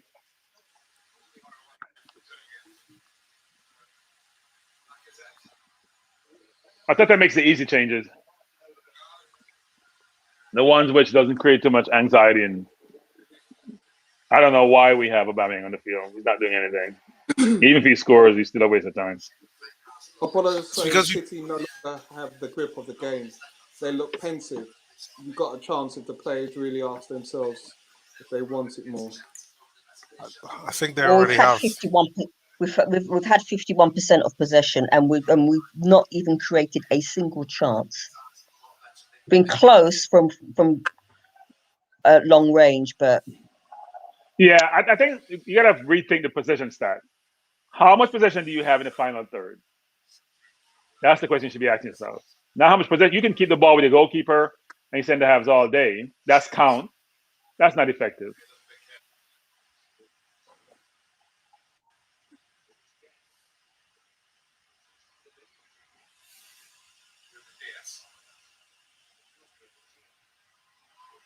Lover. Okay, I moved up Arteta up to 3 for those subs. We should have a better structure with those substitutions. No, Why they so can put late? Abba on the wing, and I don't. So he moved Saka now to the right. So why would you play Saka on the right now when Pepe should have been on the? I don't get it. I'm missing something. Yeah, This is why sometimes I mean, as much as I love Arteta, there are some questions that he needs to answer. I agree. I mean, That sums up how complacent Man City have become. With a lazy hoof into the air, back to his goalkeeper, could have been bad for them. Yeah, and the goalkeeper made a quite nice clearance as well. Yeah, he made a rubbish clearance,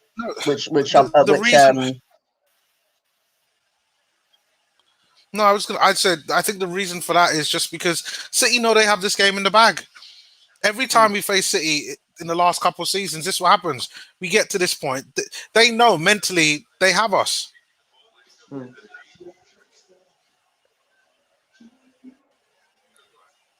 So we are down and we are sitting deep. Why are we pressing them? Force the game. Who cares if we lose 2-0? Don't sit down and let them just keep the ball and we're just running around like we have no sense. Force the game. Pressure them.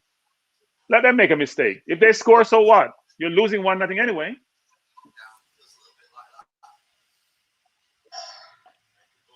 Okay, come on, Tierney.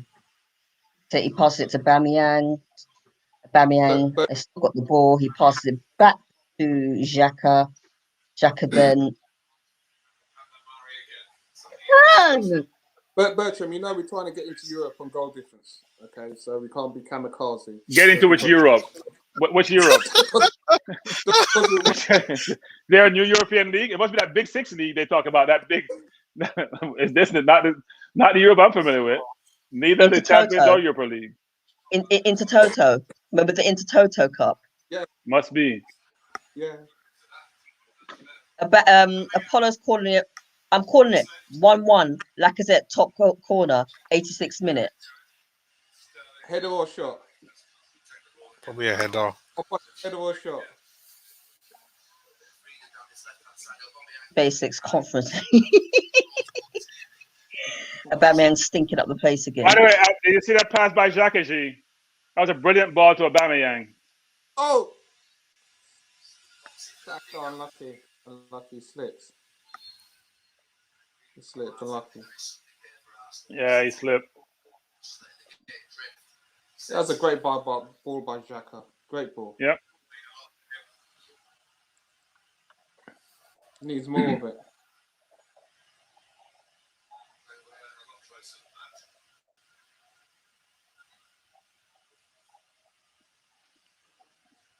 I don't think our centre midfielders are the problem today.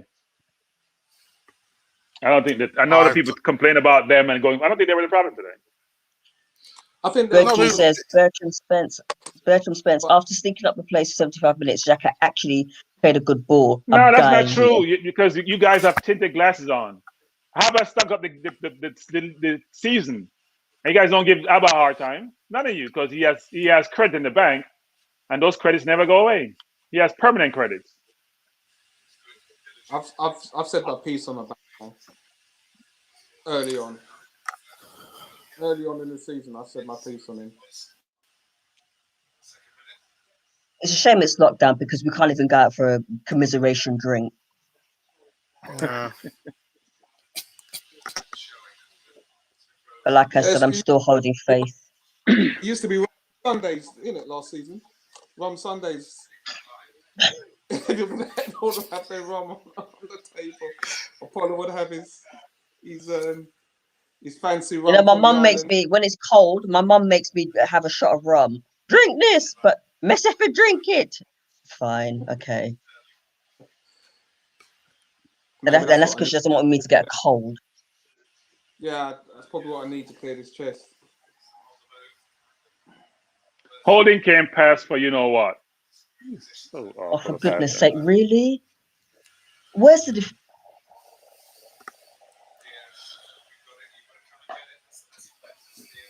Woo! That was unlucky. Well, that was lucky for us that didn't go in. And who's on the floor? Is that Smith Rowe? Oh no, you're about 30 seconds ahead of me, so I don't even see that yet. Okay, so Smith Rowe. Looks like he slips. Oh It's more than my 30 God, seconds. what is that? You see that? That's a skimmer. That one. Oh, wow. That's a skimmer. Cancelo should have just finished Skimmed. us. I think that's holding down on a ridiculous tackle. Holding?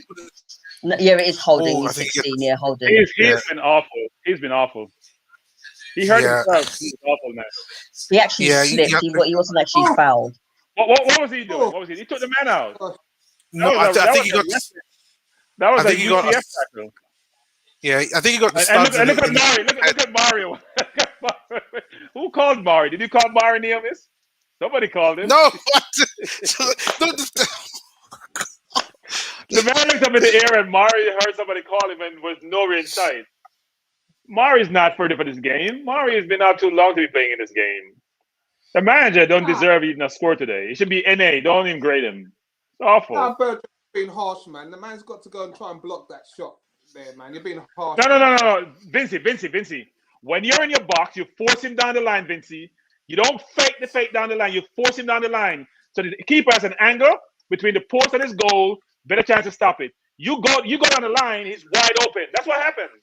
As a defender, the first thing you learn, forcing down the line. Yeah, but Bertrand. Or you block with a case that you're gonna go inside. You block with that in mind. You don't do that. That's poor. He had the opportunity to shoot first time, so he's trying to block the first time shot. I mean, he's got to do something. No, but Vincey. It's not even what Minamino did yesterday. When you're in that situation, you're blocking if you know what, he may cut it back. That's what you do when you go for the block.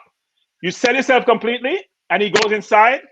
There is no sideline, no post, and no keeper to help you. He set himself early. That's one thing I would say. He sold himself early. I'm not saying you shouldn't go for the block to stop the ball, but you got to go with the view that, you know what? Okay. You may cut it back inside. Thingamajig, Louise is coming on for holding anyway, so. Is that because of the head injury? Great change, Arteta. Yeah. Great change. Great strategic change, Arteta. We saw you saw that early, and you made a change. What minute is it? 81st? Yeah. Apollo may be right with his crystal ball in 86th minute. I don't think so. I mean, I'd love to, and if Apollo's right, I'll buy him Nando's.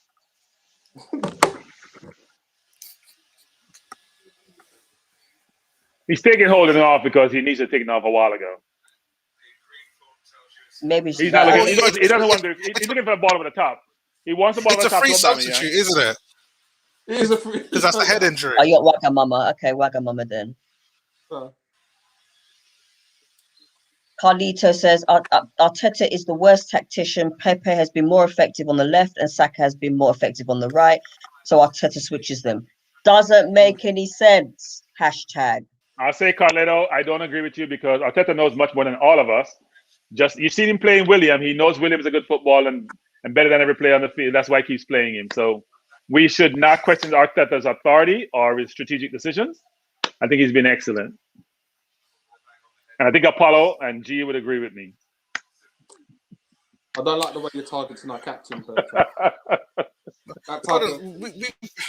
We've got one more substitution with 10 minutes to go, basically. We've had Arteta three. still isn't using it. We've had three. No, but the the David Luiz one is a concussion substitute. That's one that we Okay. get. Okay. Did they agree that it was? Yeah, on Sky Sports it came up, said concussion substitute. Right. Okay. So ref, you can see Aubameyang was pushed off. What are you gonna do? You're gonna give a yellow card? Let's look at Sterling. By John Stones. Look, I take consolation in the fact that it's only 1-0, so we didn't get slaughtered as usual.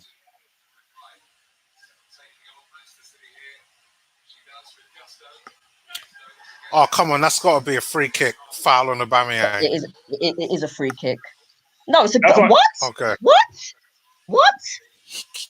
How the hell He gets completely bodied. And he doesn't call that? That- Wow. He gets bodied. Like, Look at that. He gets it's a goal kick. The referee gives a goal kick. What? He didn't play the ball at all. I told you. I'm telling you, this referee's a joker. You're lucky I'm not swearing today because the expletives that will come out my mouth today.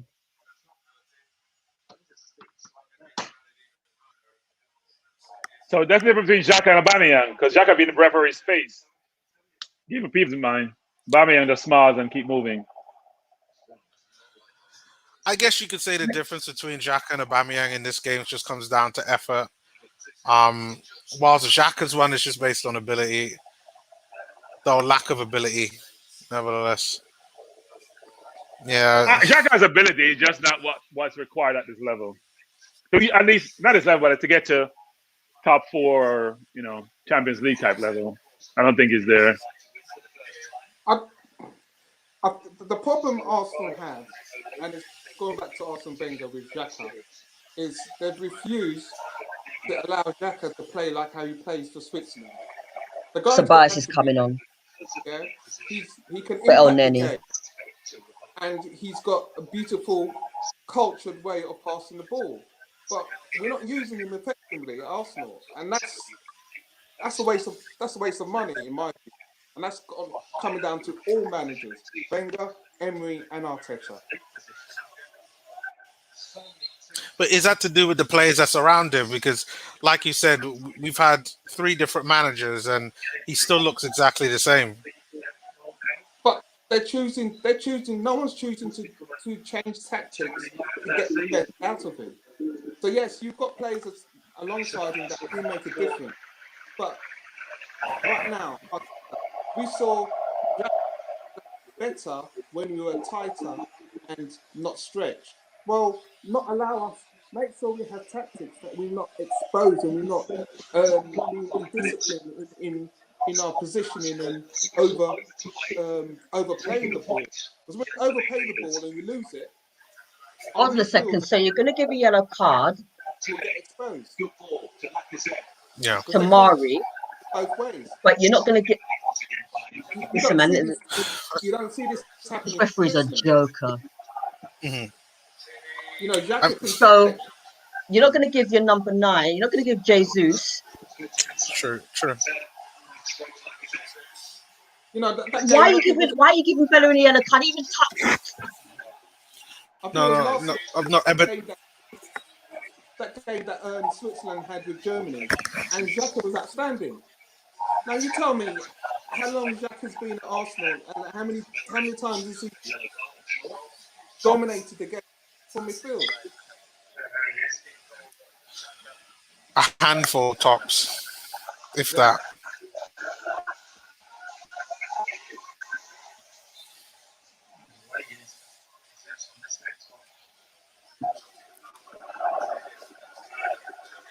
Jesus dived over his foot. Jesus didn't get hit, He dived over Bellerin's foot. I don't know if you guys realize that. He didn't get hit. Bellerin planted his foot on the ground, and he's all dramatic by diving his foot and creating the yellow card. He didn't get touched. I think it was a bit sloppy by Bellerin at that age. Oh my god! It is, but he didn't get touched. Bellerin didn't even. Oh, this referee's a joker. Apollo's finished watching the game because now he's talking about the Knicks. Yes, Apollo. We are for the first time in what 10 years. We're still below 500, but we're doing better. There's a future there someplace. We're not like the Jazz though. You guys are killing the league. Oh, come on, ref. That is so... What?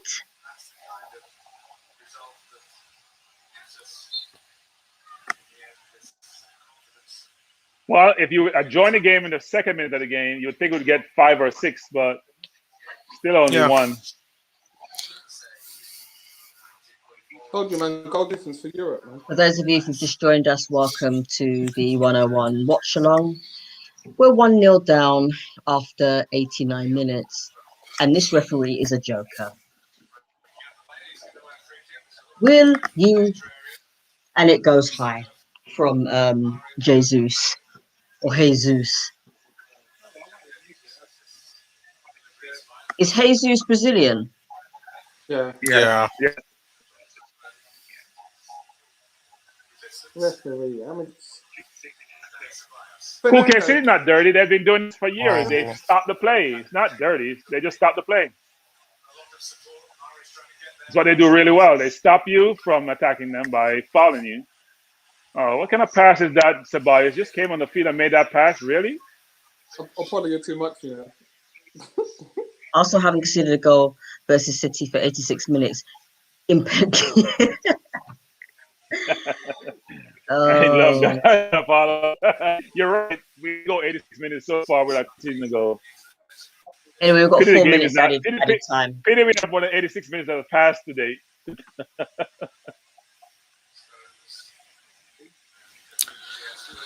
So it's another game where Saka's played the full 90 minutes. Still hasn't had rest.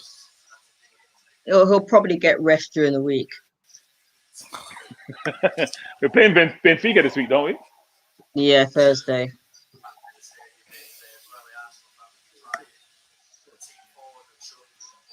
So assuming he's playing Mari and Holding because he's given up on the league and focused on the Europa League.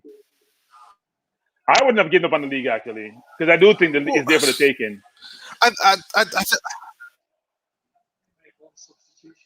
Apollo, glad you didn't make a statement about Nick's to Ebony. I don't know what statement that is, but he suggested you don't know who the Knicks are. That's what he's saying. I know who the Knicks are. I know you do, but he doesn't know that. He's making assumptions that is not correct. No, David Luiz, that's not smart.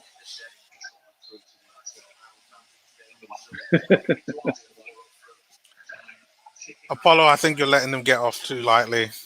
Like, they all knew what form Man City were in. They all knew it was coming.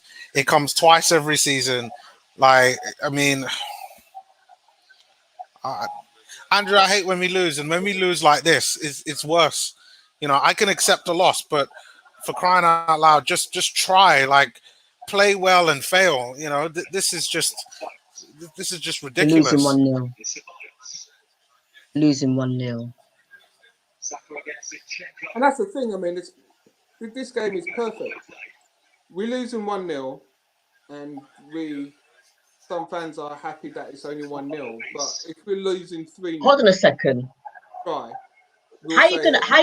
Hold on a minute. How are you gonna go for the ball and push David Luiz at the same? What's wrong with you? Well, if you're looking at it logically, then losing 3-0 but playing better is worse. But I would feel better. How's Ruben gonna try? Ruben, you're an idiot, man. Well, because I can accept that. Was it City are a better side? Well, yeah. So the man who get up, Diaz. You cause a foul and you get the free kick because you've tried. Exactly. It doesn't make any sense. Because you're crying like a little, you know what? This so referee is an idiot. No, actually, no. David Luiz created the contact. I stand corrected. Yeah, because David Luiz never looked at the ball. Yes. He never looked at the ball. He looked at the man. He did. He looked at the man. Yeah. How are you going to go for the ball? And then David Luiz is wrong, Ebony. David Luiz is wrong. What did David Luiz do? No, he didn't look at the ball. He played the man, not the ball. He played the man, not the ball. GBH. Initially, it looked like the other way around. I need to see that again. It looked like Ruben was pushing him down. No, he went under the man, under his ribs. That's what he did. You should go down for a stretch, man. Some people just aren't ready for the truth, bro. Just lay down with our legs open and skirts raised when we play Man City and Liverpool. Yeah, can't disagree with And that. the time is perfect now to play Liverpool because Liverpool are on a rubbish run right now. See, you say that, and then they come up against us. Yeah, and then we lie down. And just take it. I'm going to ask a question now. Is this season so far worse than Bruce Rioch's season? That whole season? Bruce Rioch? When we had Bruce Rioch? No, I don't think so. Rioch was worse? I think Bruce Rioch was worse. He didn't have a clue. Wow. But then again, some people may say that about Arteta, but I think we're in a better position, personally. Here's what I say. Arteta has done nothing to warrant the supposed accolades and the perspective people have about him, about how good he is, strategic he is, decisions he's made. He's won an FA Cup, which is a cup competition, and there's so many people who are giving him these laudatory comments about his capability. I haven't seen it. I'll admit I haven't seen it. Now, I agree with weeding out the players and making a decision about certain players need to go, like the Mustafis of the world, who he wanted to keep, by the way. But his man management with William, his man management with Guendouzi, so his man management with Aubameyang is not conducive to a harmonious environment and allowing you to function as a team. He shows favoritism, which most time people see through and then lose respect for him. And some of his decisions, I don't necessarily respect some of the decisions. When he gets it right, he gets it right. But then there are some decisions that I have to question. Why are you playing Pepe on the right and Saka on the left? Well, first of all, he didn't get it right with the kids, by the way. Let's not be confused. He played the kids because he had nobody else to play. No, I'm not. It's not even so much the kids. Why are you playing players out of their position? Yeah. It doesn't make any sense. No, Miss, what do you think? From Bruce Rioch's season, he's gone. I mean, I know Bruce Rioch didn't win the FA Cup, G. I know that, but I'm talking about how we are this season in how we're moving the ball. I don't think we moved the ball that bad when we had Bergkamp in his first season. I don't think it was that bad. I am just shocked at what we are doing this season with a manager who's supposed to be a tactically playing, flowing football. It's just bewildering to me. Yeah, I don't know. I just think that winning an FA Cup doesn't make you a guru as a manager. And that's what I'm hearing from people who have all these comments about it. I would always say, wait and see. Let's see sustained performance before you make decisions about a person's capability. Let's not just use one part of one season. And frankly, the more the season goes along, like today, for example, the in-game management, first of all, I wasn't impressed with the team sheet. Then the in-game management, there was no in-game management. We may change at 70 minutes because it's what we do. Put in a couple of players, that's not managing a game. And those are the things that I asked the question because, week in, week out, it's like as the season goes on, you want to say, okay, by the end of the season, our football improved. We got to a level that we moved on from last season. And defensively, yes, I could see that to a degree at the start, but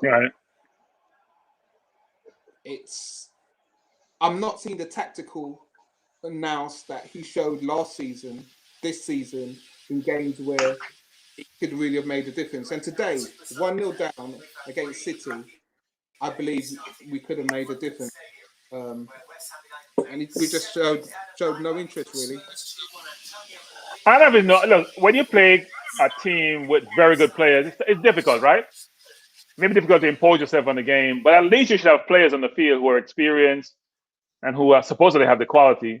Like I hear people and I'm talking about Aubameyang, who to me, well, he's never scored against City in the league, frankly, since he's been with us. He scored in the FA Cup run. He hasn't scored against them in the league. And there's a reason why. And so I get frustrated when I hear people give these people all these accolades and I watch AFTV sometimes, and they talk about Abba as if he's the next coming of Harry Kane, for example. They're not in the same class. They're just not. I mean, you have to assess people based on their contributions to the team, and the contributions cannot just be one-dimensional. So for today's game, an example, we need to keep possession. We didn't keep possession throughout the game. So it's very frustrating to watch games like this. And look, it's not terrible to get beaten 1-0 by City, who's won 18 straight. It's just a little bit concerning when you don't see the level of quality that you're looking for in your team. It's not. I don't think it's not a commitment thing. I think people try. City is very hard to play against because they spread the field out. They play real wide. They make you run all game. But when you get the ball, you have to be able to keep it. And also, when you get chances to create opportunities, you got to take them. Man City were up for the taking in the second half, and we couldn't we couldn't even create a chance, not one single chance. And there were two in the second half. We just tend to. It's like we were just too scared to go forward. Here's the thing people don't understand. Also, they had chances. Sterling had a chance. Cancelo had a chance. They had chances they could score more goals, which they didn't put away. Sterling was through on goal. Sterling was through on goal. He probably should have done better. No, actually, that's a lie. That's a lie. We had one chance, and that was from El Neni. Well, it was a half chance. The keeper was out. Yeah, I think the better chance we had was Pepe in the box when he used his right foot. Saka when he slipped. Those may have been better opportunities, actually. All right, should we get on to the player ratings? Do Apollo's first. Leno 5, Bellerin 3, Tierney 4, Holding 4, Mari 4, El Neni 5, Xhaka 3, Saka 4, Odegaard 3, Pepe 5, Aubameyang 3. Who wants to go first? I'll go. Okay. I'm going to give Leno 6. The reason I give him 6, and that's our man of the match because of those 2 great saves that he did, stopped it from going 3. Bellerin, I agree. I'll probably give him about a 3 today. Very sloppy with some of his passing and his positioning. And his crossing. I mean, some of his crosses he got him into the box, but he just was more like a flannel. So I'll give him a 3. Tierney, I'll probably give him a 3 today. I'll give him a 3 because it's tough. I don't think he was match fit. And I think that's compromised his performance today. So I'll give him a 3. Holding, they're probably going to get a 2 from me. No, I'm going to give you 1, Holding, because you weren't even switched on for the game, to be honest, today. So Holding gets a 1 from me. Mari, you probably get a 2. And that impacts you with Holding today. El Neni,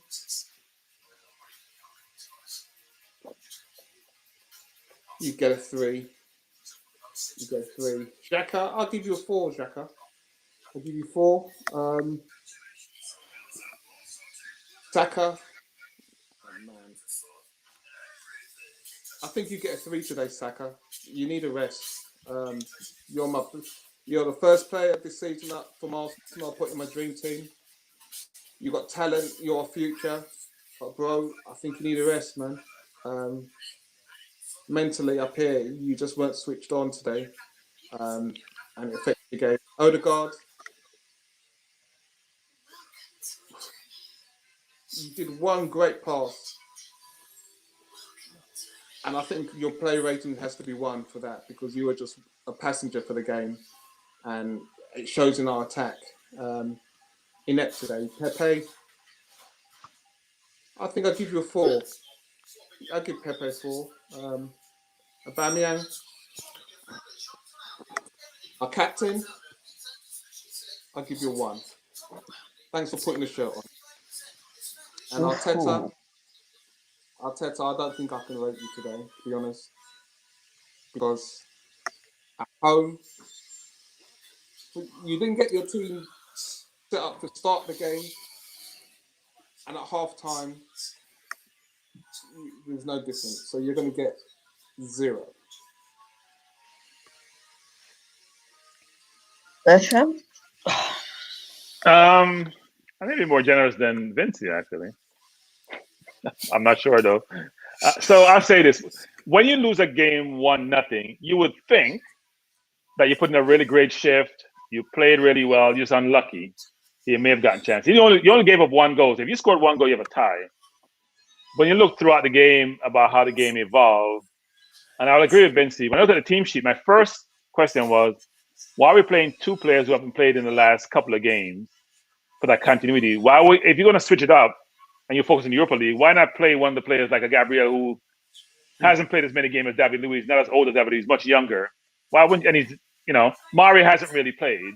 The last time Mari played a very good game or a game against City, he got injured and got turned around quite a bit by Maris and others. Got injured early in the game, but didn't look good. So why are you playing Mari and Holding? And frankly, I don't have the same view like Apollo of Holding. I think he's a good player, but I don't think he's ready for this level of football. So I was a bit disappointed with Arteta in terms of starting. And also, why are you starting Pepe on the right? He's not been getting the service from Bellerin or whoever plays on the right in midfield. So why are you playing on the right versus on the left, where he's been very, very effective, has had very good games? Granted, he's been unlucky not to start the last few games. So why would you do that? The logic sort of goes out the window. So if I was the grade, I'd say Leno gets a 6. He made a very, very good save. He didn't have to do a ton today, frankly. One of the games which it was easier for him, unless he would play teams like Villa, didn't have to do much. He made one very good save, and probably that was the only save he had to make all game, frankly, real save. I thought City got some chances between Cancelo and Sterling, and Gundogan get into Sterling's way. So they could have scored 3 or so, but granted, we did enough not to allow that. So you would think your defense would get good grades. So Bellerin, I gave a 3. I just think Bellerin offensively is inept. I watched Leicester today and watched Ricardo, who was moved to right wing on the right side to play up front, and he's a right back. So that shows you his versatility. Bellerin doesn't have that in his repertoire. He doesn't defend really well anymore. He's lost his speed, and he's not good going forward. And on the first goal, he lost Sterling, even though Holding could do a better job. So I gave him a 3. Holding, I gave a 2. I just think that the level that we're trying to get to, Holding is not the answer. And I'll say it again, I think Chambers is a better player than Holding. And I've said it all day. Same Chambers who played midfield for Fulham and was their player of the season, hasn't gotten a shot all season. I'm not sure why. And I think Chambers is better than Mari, by the way. Mari, I gave Mari a 1. If you look at the game, actually, Mari didn't do much. Bad passes, out of position, just wasn't there today. I don't see what Mari did to warrant better than Aubameyang. Well, sorry, I apologize for that. I'll get to Aubameyang. I gave Tierney a 5. I thought his crossing was poor, but the one thing I get from Tierney is very good ball retention. Tierney, unlike we say Midland Nas went on the left, and sometimes Cedric against a better team, Tierney had to do a good of retaining the ball. He just wasn't good in his delivery today. He wasn't beating the first man like he normally does and keeping the ball away from the keeper. But I thought he put in a shift today, and he tried, and he just come back from injury, so I gave him a 5. I gave Xhaka a 5. I know people give Xhaka the hardest of time, but the thing about Xhaka is, first of all, we see effort. Somebody's going to feel some pain with Xhaka on the field if things are not going well. He's putting a foot in. Great ball over the top to Abba. He tried to spread the ball wide and space out the field when he's playing. He goes back a little bit too much and doesn't dip his shoulder to go forward, but he does try. I gave Elneny a 4.5. I thought Elneny tried today. Didn't get a lot of balls forward. Again, it's the same thing, which is City using 4 people in front of you. And if you're not coming for the ball and forcing them to move, it's going to be hard to penetrate that first line of defense for them. So I gave him a 4.5. I gave Saka a 3. I don't think Saka was good today at all. I think Saka was part of the problem in the first half. Turned the ball over. We had few possessions, and when he get it in good spot, he wasn't doing anything with it. I gave Odegaard a 1. I think Odegaard was really bad today. Was not in the game, didn't influence the game at all, wasn't there defensively, did nothing. I gave Pepe a 4. I thought Pepe tried, but he wasn't in the game because he was getting no service. And that's a challenge when you're playing forward, you get no service. And the one good chance he had, he should have done a better job with, the one that he kicked outside on the net, where I thought he could have better, given where he was, how deep in the box, he should have done better. Who I missed? Aubameyang. I didn't grade Aubameyang because you have to be playing to get a grade. You can't. You have to be playing because you put the shirt on doesn't mean you get a grade. You have to be playing to get a grade. And I saw Odegaard because I saw him go back. I didn't see Aubameyang, so I can't grade him. I know I said the ball Xhaka played. I thought it was Aubameyang. He played it too. I can't give Aubameyang a grade because I didn't see him. Who came on? Smith Rowe. Not enough time to really influence the game. He tried, gave the ball away a couple of times. Because City's press is pretty devastating, and I can see why it's challenging. Who else came on? David Luiz didn't do enough or much to get a grade. And I think my manager gets the same grade as Aubameyang. We were not managed today at all. The team sheet wasn't managed. The in-game strategy wasn't there. And the overall, in terms of making substitution, repositioning players. I watched Angeletti yesterday, and I was mad at Angeletti in the end of the first half. I thought Goldman should have came off early. He got a yellow card. The game was running him by. He wasn't in the game. I'm like, what's the manager doing? He took him off early second half, but at least he made a change. Arteta was blind today. He was blind because what Ancelotti did, at least he recognized his mistake. I didn't see that today with Arteta. So I didn't give Arteta a grade, and I gave the referee. I thought the referee wasn't. I gave the referee a 0. It's a standard grade for the referee.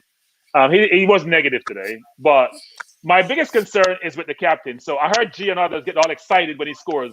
Because all you hear from G and others is when he scores is, well, where you are, Bertram, where you guys are, he does this. He scored 3-1 goals, 2 in another game. But we have played 25 games so far this season. He has gotten the worst grade on average than any other player in our team. Let me repeat. He's gotten the worst grade on average than any player in the team over the season. Whether it's AFTV grade, whether it's our grade, not because we think he should do more, because he doesn't do enough as a player. Just grade him as any other player. Don't think about his wages. Don't think about being a captain. He's been on an average or worst player this season. Period. And don't be fooled by 3 goals in one game and 2 goals by another game. Look at his overall play for the entire season. He's been our worst player. And becoming my new Ozil.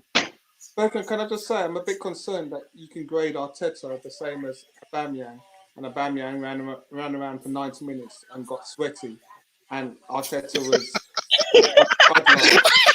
so, a bit concerned with his jumper and his body work. I'm a bit concerned with his activity. So Vincent, the most important player, yeah. Got sweat, okay? Give him a point for the sweat. He got his shirt on the right way. Give him some credit. Okay. I checked my grade. I gave him half a point. I checked my grade. I gave him half a point. 0.5. He gets 0.5. He gets 0.5 for sweating. Right. In fact, I'm not sure he sweat. By the way, I didn't see it. I didn't sure he sweat. I'm not sure he sweat. I can't acknowledge that. Yeah. Oh, you saw me? Okay. You have bionic eyes, Ebony. It's those glasses. Mine are not working well. I need to change. Before we go into Naomi, I just want to read out some comments or player ratings from the viewers in the chat. Greg G, Leno, man of the match, he gives a 6. Bellerin 2, Tierney 4, Holding 5, Mari 4, El Neni 5, Xhaka 4, Saka 5, Odegaard 5, Pepe 5, and Aubameyang 1. Cool K, Leno 5, Bellerin 2, Tierney 3, Holding 3, Mari 3, Xhaka 2, El Neni 4, Xhaka 2, Saka 4, Odegaard 3, Pepe 5, Aubameyang 2, and 18. Oops, a daisy. 18. Leno 6, Bellerin 1, Tierney 4, Holding 3, Mari 2, El Neni 3, Xhaka 2, Saka 3, Odegaard 2, Pepe 5, Aubameyang Jack. El Neni, Naomis. Before you go Naomis, I want to say this. The theme here is how bad a grade Aubameyang got and how decent a grade Leno got when Leno only made 1 save in a 1-0 victory. He made 2? I just remember 1 outside the post. What's the other one? I think it was I only saw one another diving save. Caught it. I think he caught someone shot and he just caught it. So I'll give him that. Yeah. I mean, real save, which means that something which is threatening, a threatening shot, because the one that he caught up top, I don't think was. So the point I'm trying to make is that the keeper didn't have to do a ton today, and yet all our players, including defensive players, are getting atrocious ratings. Yeah. So maybe we are high graders, or maybe they were just so bad and City was just so lenient. Yeah. Well, well, my grades are quite easy. Um, just because I didn't even know it against. I'll start with Leno. Leno, I gave a 6. I thought he had a good, solid performance. Definitely a bright spot out of a bad bunch. And then everyone else, I basically gave 3s, except for Aubameyang, Wow. because they were all poor. Um, yeah, I mean, I know there's effort there with the likes of Tierney and Saka and Xhaka and El Nene. But I mean, the two centre backs were at fault for the first goal, just not marking. I mean, like there were so many bad parts in the game. The only thing you could say that they really did was that at times they showed effort, but that wasn't consistent enough. Saka, I'm a massive fan of, but he wasn't great today. Odegaard, wow, he looks like Mesut Ozil in every single facet, the good and the bad. Like he can pull out a pass, but he doesn't track back. He doesn't work hard. And I'm glad that we have him on loan so that we can see the error of our ways and not purchase him. I'm really glad about that because I have a sneaky suspicion Arteta wants to buy Odegaard in the summer, due to Zidane being the manager of Real Madrid. And so far, I could say that I don't see that being the case. Was it? I think what Mark was on the call or was on the stream of the game against Benfica, and Mark said he wanted Odegaard to get 6 assists, or else he deemed him a failure. I said 2 and 2, 2 assists, 2 goals, and then then maybe we could bring him back on loan or whatever. So far, he's had none, and it doesn't look great. I won't pass judgment just yet, but it doesn't look great. But then Aubameyang, for me, he gets a 1. I would have given him a 3, but the fact that you're the captain of this side and you're the one that's supposed to be leading the way, and with how we played against Benfica, you thought he would have come with some type of intensity, and there just was none of that. And I have to mark him down even more. So poor performance from him. And Arteta, he gets a 0. Just terrible. So I hear Kuke say that he sees how we give about a hard time. I say this to him, which is no, he deserves to. Yeah, but I say this, which is I'm not sure which player, if they perform so poorly over a season, doesn't get a hard time. What we do without his goal, we'll do what we've always done, which is we have been bad for the last 4 years, and we're still bad with him or without him.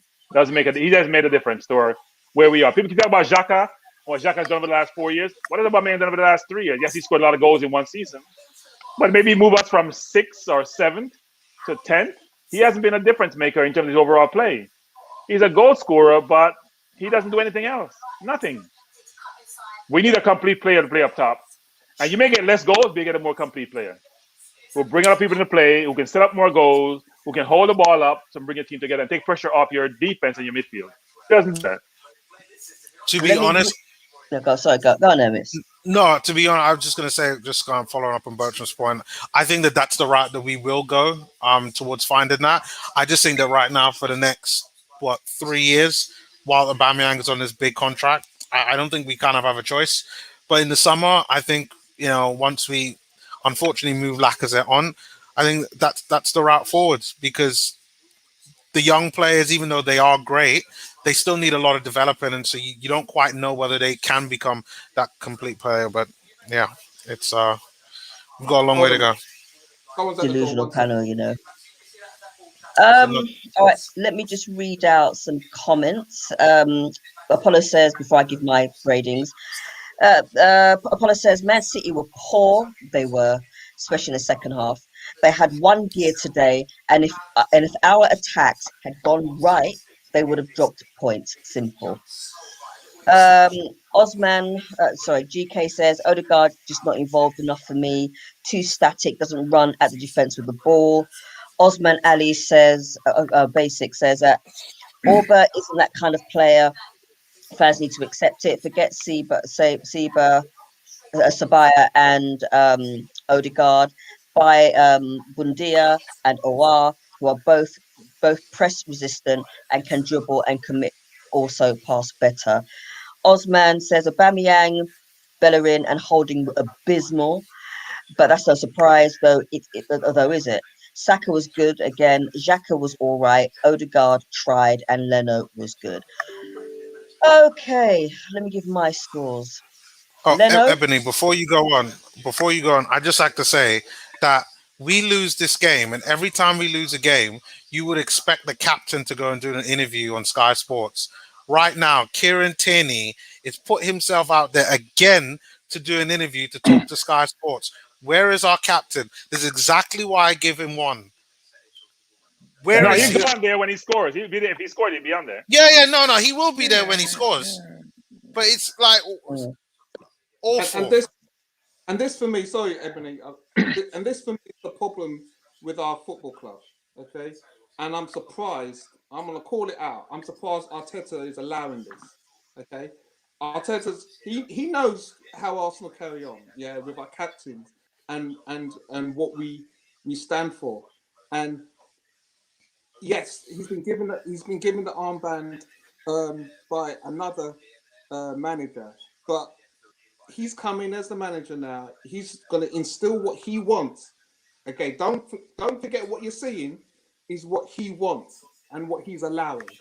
And for me, as an Arsenal fan from since '71, unacceptable. I need more. fair enough. Sorry. Understood. All right, my scores now. Okay, Leno, he gets a 6, man of the match. And when your goalkeeper is man of the match or woman of the match, that just says how poor the rest of the team was.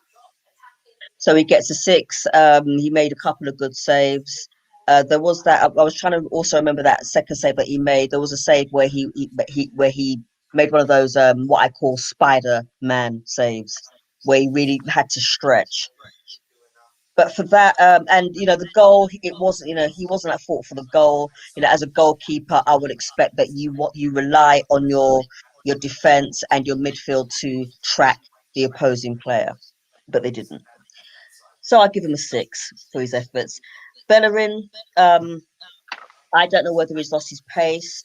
I don't know whether he can defend anymore. I'm not, and I don't know whether it's instructions given to him by the manager. He put in a couple of good passes, but the rest just went awry. So he gets a 4. Tierney, I'm only giving him a 4 because I don't think he's match fit. There were times when he was accosted by Mahrez. But again, I think, because he's been rushed back, and I'm not just making excuses because I'm his biggest fan, but I don't think he's match fit. So I'm going to just give him a 4. Holding wasn't in the game for me. He was partly at fault for the goal. Maybe he not a very good day at the office. He gets a 3. Mari forgot that he was actually there, to be honest. He gets a 1. Oh, Nenny, I'm seeing the old traces of backwards, sideways. Yes, he did have he had a clear chance when Man City's goalkeeper made an error, but but from about 40 yards or however many yards, because I'm not very good with the yards, he just pelted the ball way over the crossbar. He gets a 4, actually. Xhaka, a couple of slide tackles. He gets a 4. Saka, maybe he's tired, maybe he needs a rest. He did give the ball away quite a lot. He gets a 4. Odegaard, not penetrative enough for me, not creative enough for me. I think that's the reason why he was brought in as on loan. I think he gave the ball away too much as well. 3. Pepe, oh, by the way, and I think with Saka as well, he was played on the wrong side. Pepe, I give a 4. I think he's ineffective on the right-hand side. He's a left-sided player. Play him on the left, Arteta. Otherwise, he is ineffective. And this is why a lot of Arsenal fans complain that we wasted 72 million pounds. Pepe didn't determine his price tag.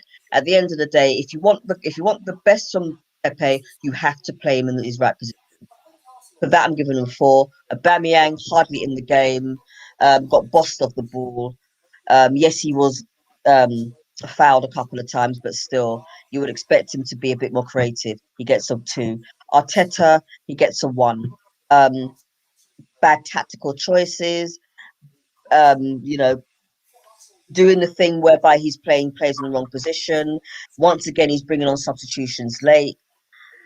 I don't know what more to say. He gets a 1. And for the substitutions, I can't really score them because I didn't have long enough to make an impact. So I'm not going to score them.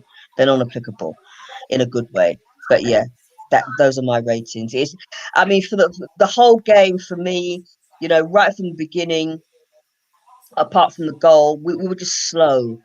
Slow in the second half, slow to pass the ball around. We only actually picked up in the first half in the last 15 minutes where we actually bossed it in their half.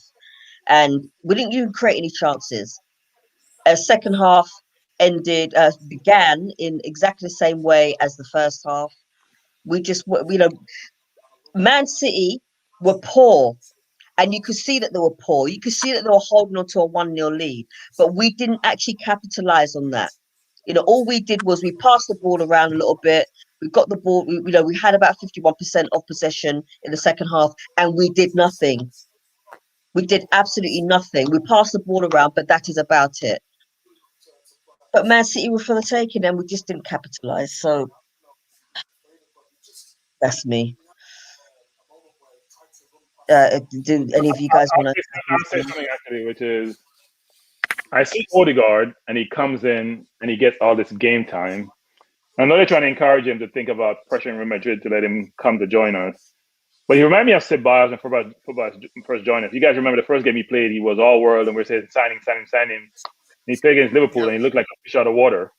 He was awful against Liverpool. So you need to see enough of the player to make a decision about whether or not you want to retain them or pursue them. But he hasn't done enough today to displace Smith Rowe. He hasn't done enough to force Smith Rowe out wide and to let Pickett sit on the bench. He just hasn't. He's played about 3 or 4 games so far, and I haven't seen enough to say why he deserves the chance to start, not creating chances, not scoring goals. I know he did that when he got sent out on loan from Real Madrid. But if you're in the team and you're Pepe playing well and he come and displace you, how will you feel? When you're playing well, it's one thing not to be playing well, but what has he just done to deserve starting almost every game going forward, frankly? But Bertram, you've answered your own question. Yeah, but I don't think so much it's a case where Smith Rowe should feel aggrieved because he's nursing an injury. Yeah, he's come back this season with recovering from an injury, and he's picked up another injury. So it's like we've got to manage him, and I think that's the only reason why he would have been playing if he started today. Because Smith Rowe is on form. Him and Saka are the reason why we've had a renaissance in our attacking football this season. So I don't think Smith Rowe would feel anything slighted by Odegaard starting today. I think the problem I have is that Arteta's shown enough for me this season for questions to be asked how he is managing and playing and rates his young players, because the formation today looked mismatched, and a lot of some fans were mentioning about how we look slow in our possession. Well, Odegaard doesn't have pace, so you have Xhaka, you have El Nene, you have Odegaard, all trying to feed Aubameyang, and Aubameyang who has pace, and he's not leading it. He's not using it from the front, so we look slow. So that's the problem with the setup of the team today. And Smith Rowe, he needs a rest. Saka, as Nyomis has mentioned, has played all season. This is man management. This is where fans need to look at Arteta and hold him accountable. What are you doing with the players at your disposal to pick the team. That's the problem why we are in the situation we are right now. Yeah, the decision to play Mari, I'll say this again, and Holding. There's a couple of things you think about. One is marrying those two players together when they haven't really played together for a long, long while, maybe at all this season, maybe one game. Secondly, the fact that City plays a high line, so you want to get the ball over the top, so Aubameyang get behind the right back, and David Luiz wasn't playing. And apart from Xhaka, that ball would never get there. And maybe Tierney, maybe thought Tierney would fill that gap. Thirdly, I just don't think you can play two center halves who haven't played together for a while with this team and another midfielder, El Nedi, who hasn't been a consistent player this season. There's three players in your back four, call it that, because the two center midfielders are playing deep. How are you going to have three players who are not playing consistently to be in that situation against Man City? I don't understand the logic. I just didn't understand the logic today about how you set the team up. And then playing Pippen on the right instead of on the left. That's crazy. I mean, it doesn't make any sense to me. And you want to have ball retention, and Aubameyang is a poor ball retainer. Odegaard is not the hardest worker, frankly. So you have sort of negated some of the things that you're trying to achieve by that construct, by that setup. It just doesn't, it's just illogical. And I know someone said we are delusional in terms of how we sort of think about these things. I don't think it's delusional, frankly. I hear people saying on Liverpool that they should fire Klopp, and I'm thinking I would have Klopp tomorrow. I've always thought that your first big job shouldn't be a top, well, we're not top six anymore, but a top team, I'm going to call it. I think you need to cut your teeth someplace else, learn, make decisions, make mistakes, and sort of, round off your capability as a manager before you get thrown into this big job. I think Lampard had one season at Derby, and even he struggled when he went to Chelsea. He doesn't have that reputation. He doesn't have that experience to be able to manage at this level when the pressure is significant. And I think that it's showing some of Arteta's decisions. I think sometimes Arteta gets caught up in the game and not thinking about, well, you know what? He get caught up in terms of positioning people sometimes, not thinking about, I need to make a change here. Or this person is that Xhaka has a yellow card. We're playing City. If we get down to 10 and we can't afford it, maybe I switch things up a little bit. I don't think that in-game management is what it should be. The only thing I would say to you, Bertrand, is that Arsenal have a history of playing, having ex-players or as managers. So this is something that we like to do. It's whether you've had top six experience or not. Arsenal, if any club, tend to do that. But Vincey, here's the thing, Vincey. The game has changed, right? The Premier League is now the Premier League in the world for a reason. It was one time it was Italy, and Spain has always had Madrid and Barcelona. Right? It's a different ball game today. Much more money in the game, much more visibility, much more global. You don't take those risks anymore, right? Chelsea hasn't taken those risks. Chelsea has always got seasoned managers, except for Lampard. But our board hasn't changed. That's what I'm saying. We're asking our board, we're asking our board to do something that they are esteemed and reluctant to do. It frustrates the hell out of fans, but even through the glory years of Arsene Wenger, the light bulb hasn't switched on to say, you know what, let's maintain the level that we are and go a level higher. We've now regressed. Well, Arteta probably has a free 18 months between last year he won, this year he will not win the Europa League, nor will we get top four. So the question that comes is next year his proving year, and what happens if he fails again? And how do you then develop the young players like your Willock, your Reece Nelson, if they didn't get it this season? Exactly what you just said. If you've had a gap year, how are you now going to develop those players to get the young players moving forward collectively as a nucleus as a team, or get decent money for them if you want to sell them? We're in a serious situation due to this man management. Yeah, and look, I think that Willock is out on loan, AMN is out on loan. They're playing okay. I look at the Lingard situation, for example, and say, if you're not getting game time with your home team, they need to go out on loan with a decent team and see if it's your manager, is it your team, is it the quality of players on your team, or is it that you're just being stifled? I think Lingard is showing that even though he's not as good as Fernandes, he's a good player. You have a chance to prove that. So now AMN and Willock has a chance to prove that. let's hope they take advantage of the opportunity and do so. Hit that like button and subscribe to the channel. Yeah, go on. Sorry. I'm just concerned that if we have any amount of money, we're just going to pump it into transfers. And, we're supposed to be rebuilding as a club. We're supposed to be self-sufficient. And I don't see how we're going to get there quickly if we don't develop our youngsters and the manager really has a view. Because this season is shown where he stumbled on playing the kids. And the kids have got us to where we are now. But I do think that the fact that you have to have so many homegrown players does help and force you, whether you like to or not, to maintain and keep certain players. And we can see from injuries that that's an imperative for teams nowadays. Because if you don't do so, you'll end up like a Liverpool does, for example, not having enough of those players in your squad when you have injuries to supplement enough quality, I should say, supplement what you have. So I do think whether it's historically the homegrown versus overseas players and/or Brexit, all these things are going to factor into going forward how teams position their teams, and you'll have much more of an imperative to develop your academic players than just rely upon transfers to do so, right? Yeah, I mean, I think that with the advent of Brexit, which I didn't vote for, by the way, I'm not going to get political now, but I mean, the fact that we have Brexit, Arteta has to do better with the younger players in the sense that the last thing that we want is a burnout. And for some reason, I don't know what it is about Arsenal, but whenever we play young players, they always seem to burn out very quickly.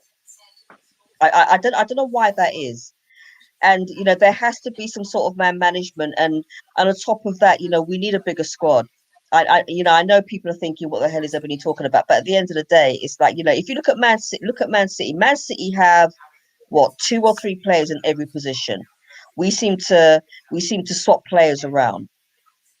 Well, no, I don't think we need a bigger squad. I think we need more quality, because the squads are all the same sizes, but City, we don't have City's money, right? We don't have $1 billion to waste, frankly, or to spend. I should call it waste, and have a great player in every.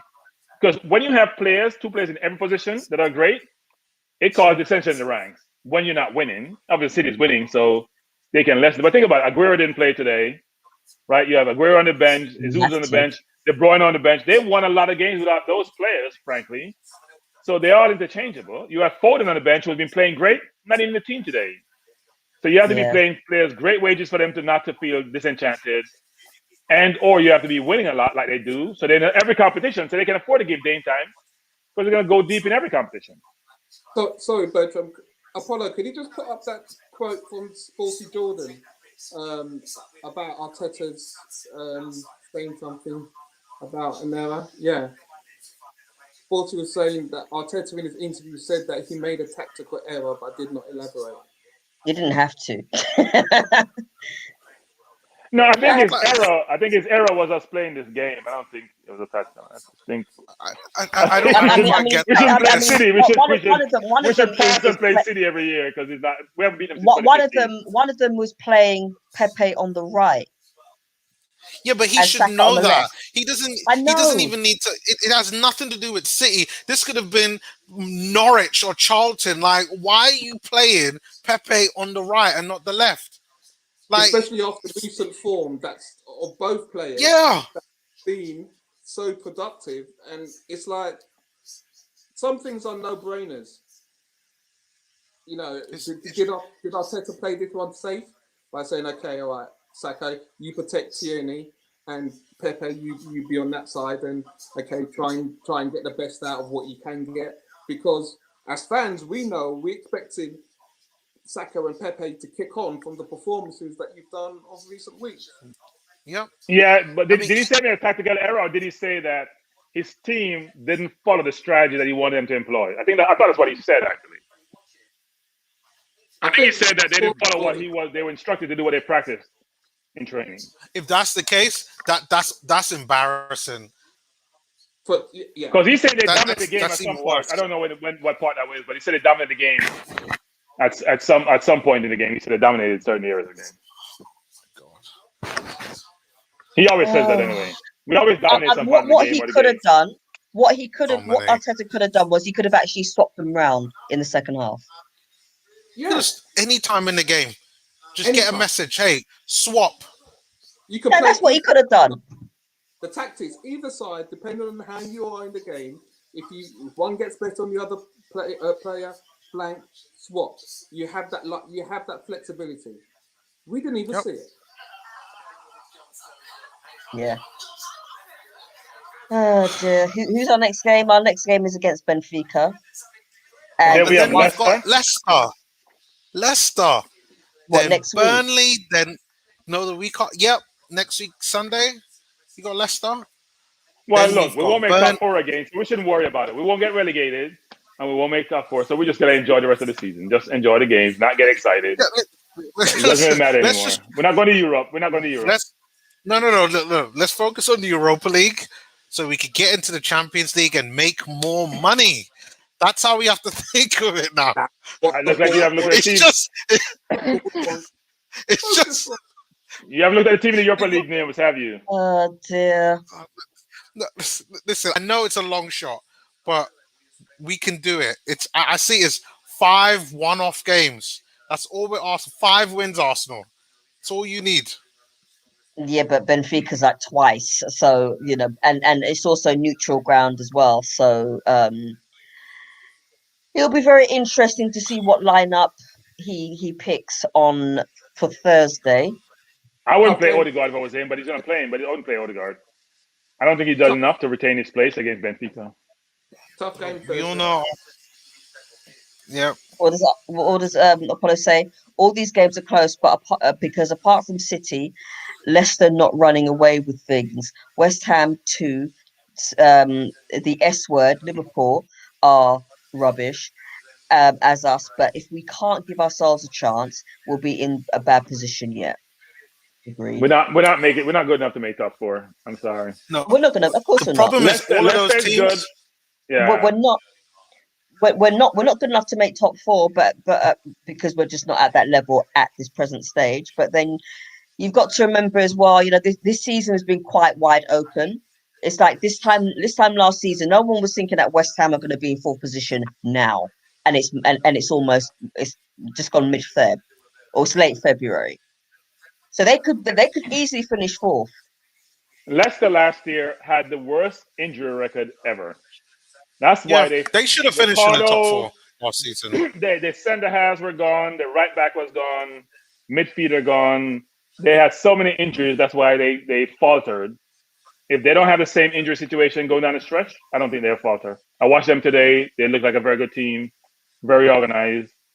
So as Vardy stay healthy, they have a chance. Yeah. Apollo says, I honestly believe they have this attitude because they're not allowed to get away with it. Was even worse under Emery. Can't imagine Ancelotti would have tolerated it. They had no respect for Emery. They was blatantly coming out saying good evening. Hector Bellerin was the worst one. They had far worse under Emery. Yeah, I can remember Özil in Baku saying he was actually whatever. I can't speak Turkish, but from what lip readers who do speak Turkish did say, apparently that he was saying that he's not a coach. And that was about Emery. Look, I think that's disrespectful. Emery coached some of the better team. He coached Sevilla for a while. He's coached at PSG. He's now doing well in La Liga. He's not a good command of English. He doesn't have a good command of English, but that's probably part of his challenge. But doesn't mean he's not a good manager or a good coach. Oh no, I'm not saying that he is. He is. I think he is. It's just that I think the players just never had respect for him. I think the problem, what you have to highlight Emery's strength is the work rate of Seville that he has. Yeah, he plays a work rate type of football. And during our 21 unbeaten run, we displayed work rate at high level that Arsenal players have never achieved under Wenger, period. And what happened afterwards, they bombed out. So his style of football is demanding physically, and we weren't even capable of doing it. So players moan, they whether it's disrespect, frustration in not being played and selected and so forth. That on top of it, training was not fun. And if training's not fun, you're not going to see players performing good on the pitch. So ultimately, that's part separate ways. Look, players are human beings. If you're not playing, the manager is the worst manager ever.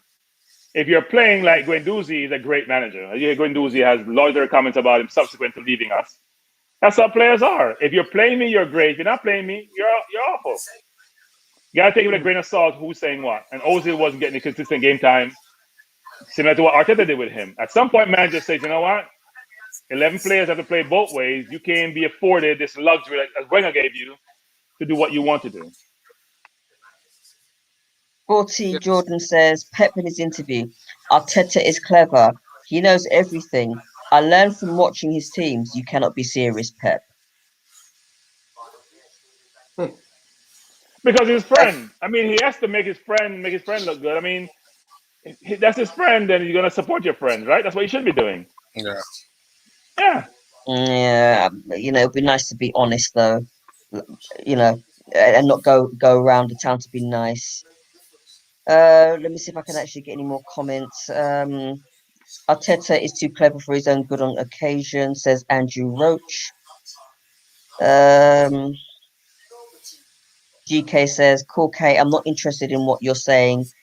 The only opinion we have, I think, you fail to realise slating him every week. I wonder who he's talking about. Probably Every Aubameyang. week. Okay. When we don't have any other quality options on the bench, change. Okay. What comments are there? Apollo says Emery's strength was that he was using most of Wenger's team, and Sven Mislintat got him a few studs like Guendouzi and Torreira, players who Arteta doesn't even think is good enough. And I think both Torreira and Guendouzi are good, but he doesn't fancy them. So guys, I've got to go. It's been great All seeing right. you back. Yes, No great worries. seeing Good you seeing back. you, Vincey. Good seeing you, Yeah, Vincey. Keep Great getting show, better. guys. Listen, All right, thanks man. a Much lot. Take care. See you Love later, to mate. fans. That man. Big up. Peace. Have a safe week and be safe. Yeah. And you too, yeah. All right, man. Take care. Take care. GK says technically Sabas is twice a player, Xhaka and El Neni is, but he doesn't turn it on enough. Yeah, Tobias is a good That's true. player. He's a good player. Yeah. It's just not what we need. We need Partey type players with Partey type capability. We don't need. If we're going to compete with the Cities and Liverpools and Man U, we need exceptional players. We don't need good players. Well, see, that's the thing. Like, I think it's more like a stepping stone. I don't think that Arsenal right now have enough finances to even attract those players unless you're able to somehow get them on a free or they're coming through your academy. The problem with me with Ceballos is that we have to pay money for Ceballos. If we could get Ceballos on a free, I'd take him. He's a useful player. He's young enough. He could still get better, but like Yeah. I just wouldn't pay money for him. I want quality young players. I don't want the Partey age type players who's 28, 29, Aubameyang 30 something, William 30 something, David Luiz 30 something. You want to have sustained performance and teams are going to be people going to be around for a while. We're too old in certain key positions. Now Leno is probably a very good age for a goalkeeper. Smith Rowe, Saka, but I don't want a lot of those. You need some experience in your team. But you don't want to go over too many older players because then by the time they get to the place, the young players get to where you want them to be, the other players, you got to replace the older players. Yeah, it's right now we need players that are 23, 24, 25 years old. Yep. Or players in their prime, really. And and one of the things that we need to do is we need to keep our best players, best players that we have. We need to continue in some way to be attractive in order for those players to stay. Otherwise, Go ahead, Emily. we fall into that trap that we fell into by selling our best players and then not replacing them, and then and we've been doing that for years, and we can't afford to do that now if we want to get into Europe. We can't keep doing that. Yeah, Kuke saying play Saka in the 10 and play Pepe, Laka, and Ababa up front. I think part of the problem is, Kuke, we did that earlier, which is not play Saka in the 10, but Abba, Pepe, and Laka played, and we were awful in terms of trying to score goals. Everyone keeps emphasizing the 10. 10 is important conceptually, but Liverpool doesn't play with a 10. You don't have a traditional 10 for City. Better teams are not focused on 10 anymore. They're focused on having midfielders who can play both ways and who have the Partey, the Bruyne, Bernardo Silva type capability. Now people who are just either defensive or offensive, because the more offensive 10 doesn't give you any defense, while the more defensive players like a Xhaka doesn't have the offensive capability. You need that complete midfielder.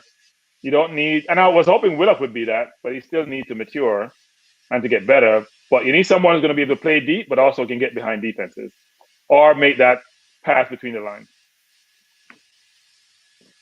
Apollo says, once we replace these players, history will remember all these clowns are hoes. Badly, they fail their managers and fans. Give it time, people. Work in progress. Just be patient. Yeah. I mean, at some point, but also at some point, we're gonna have to get. Apparently, David Luiz is signed another extension. Is that correct? They wanted to sign an extension. I don't know if it happened yet, but I heard they want to. I do think I'm not worried about the center of our defense between Saliba, Gabriel, Chambers, Holding, Mari. I don't think that's and maybe David is. I think our problem is the right back situation, a cover for our left back, center forward. Maybe think Abba is the answer, is not the answer, and then another two midfielders. One to play against side Partey and one to put in front of them.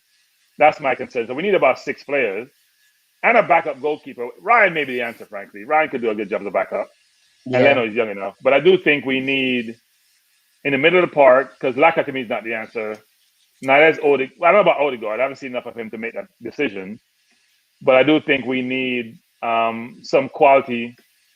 Like City has quality in every position. 2 people in every position, 2 players in every position. We need minimum need 1.5 in every position. Right now, we only have we barely have 1 in some positions. Yeah. A GK says Azor Matusiwa.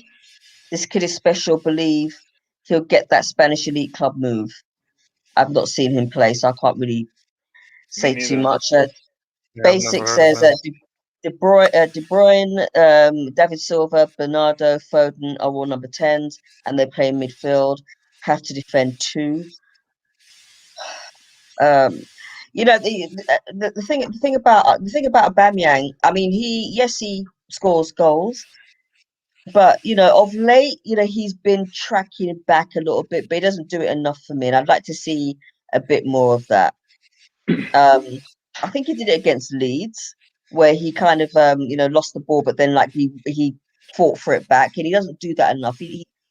And I think if he does more of that, he'll be an all-round world-class goalkeeper. Sorry. Look, people value goal scoring, right? That's something that's more difficult to do in football, and he does it really well. But the game has changed where the center forward can't just be like a Gary Lineker was. You have to be able to do other things apart from just scoring goals. Yeah. Because it's a much more total. It's like the Dutch football. It's a much total football. Before, you had offense and defense. You go play defense, you play offense. The game has changed materially. So you need to play all the attributes you're looking for, which is a hold-up player, can make a pass, can get behind the defense, can, all those things he doesn't really do well. All he does is put the ball in the net. He can get behind the defense sometimes. It's like every player has to be a utility player, pretty much. Yeah. I mean, look, the utility is an exceptional one, and we all agree he's a great goal scorer. But you have to do more than just that in today's football. You do, and he's not doing that. So, but we have him for 2.5 more years, so we just gotta get used to it. Anyway, I do have to run. It was great. Yes. Yes. I know I joined late, and hopefully Thursday I won't be able to watch the game, but it'll be a better outcome. All right. Any final comments, guys, before we go? We need to focus on the Europa League. That's what, that's what we have. We need to focus on next year. So let's start planning for next year. The Europa League is every year. Well, I think that, they actually are planning for next year because they've gotten rid of a lot of dead. People call it dead weight. I don't want to call players dead weight. They've got a lot of players who didn't have the requisite quality we need to move us forward, and older players also. People who are not light. So we who carry us down. They're not light. They're like an anchor. So we need more quality, and hopefully, when people get vaccinated, the economy return to normal. We have more resources, and we can go out and acquire better players. But right now, we're in a challenging situation. So. Nervous? Yeah. Like I said, anything more? We need to focus on. No, the Europa League is the main thing we should be focusing on. Let's win that, and let's try to. I just want our club to just get some money so that we can start making these changes. And being in the Champions League would allow us to do that. One thing, guys, money's not our problem. I know people are going to be like, "What are you talking about?" It's how you spend your money. A lot of people make a lot of money and they're broke and they go bankrupt because you got to spend your money wisely. Leicester spend their money wisely. We don't. Yep. I agree. You know what? And no, that's absolutely right. Well, my closing comments is, roll on Thursday. But today's game, Man City didn't come out of second gear and we didn't capitalize, and that's what frustrates me. But we do move on to Thursday against Benfica, and if Benfica happen to get into a position where they're stuck in second gear, we need to actually get into third. I'll say one thing, which is Aubameyang cannot afford to miss a goal like he did last week because he won't be forgiven. It's one to miss in the first leg. Don't miss it in the second leg like you did. It will not be pretty. You got that right. You got that right. Yep. All right, folks. Thanks for watching. Much love, people. Enjoy the rest of the evening. We'll see you on Thursday. Have a wonderful evening. Take care, everyone. All right. Bye, peeps. See you guys.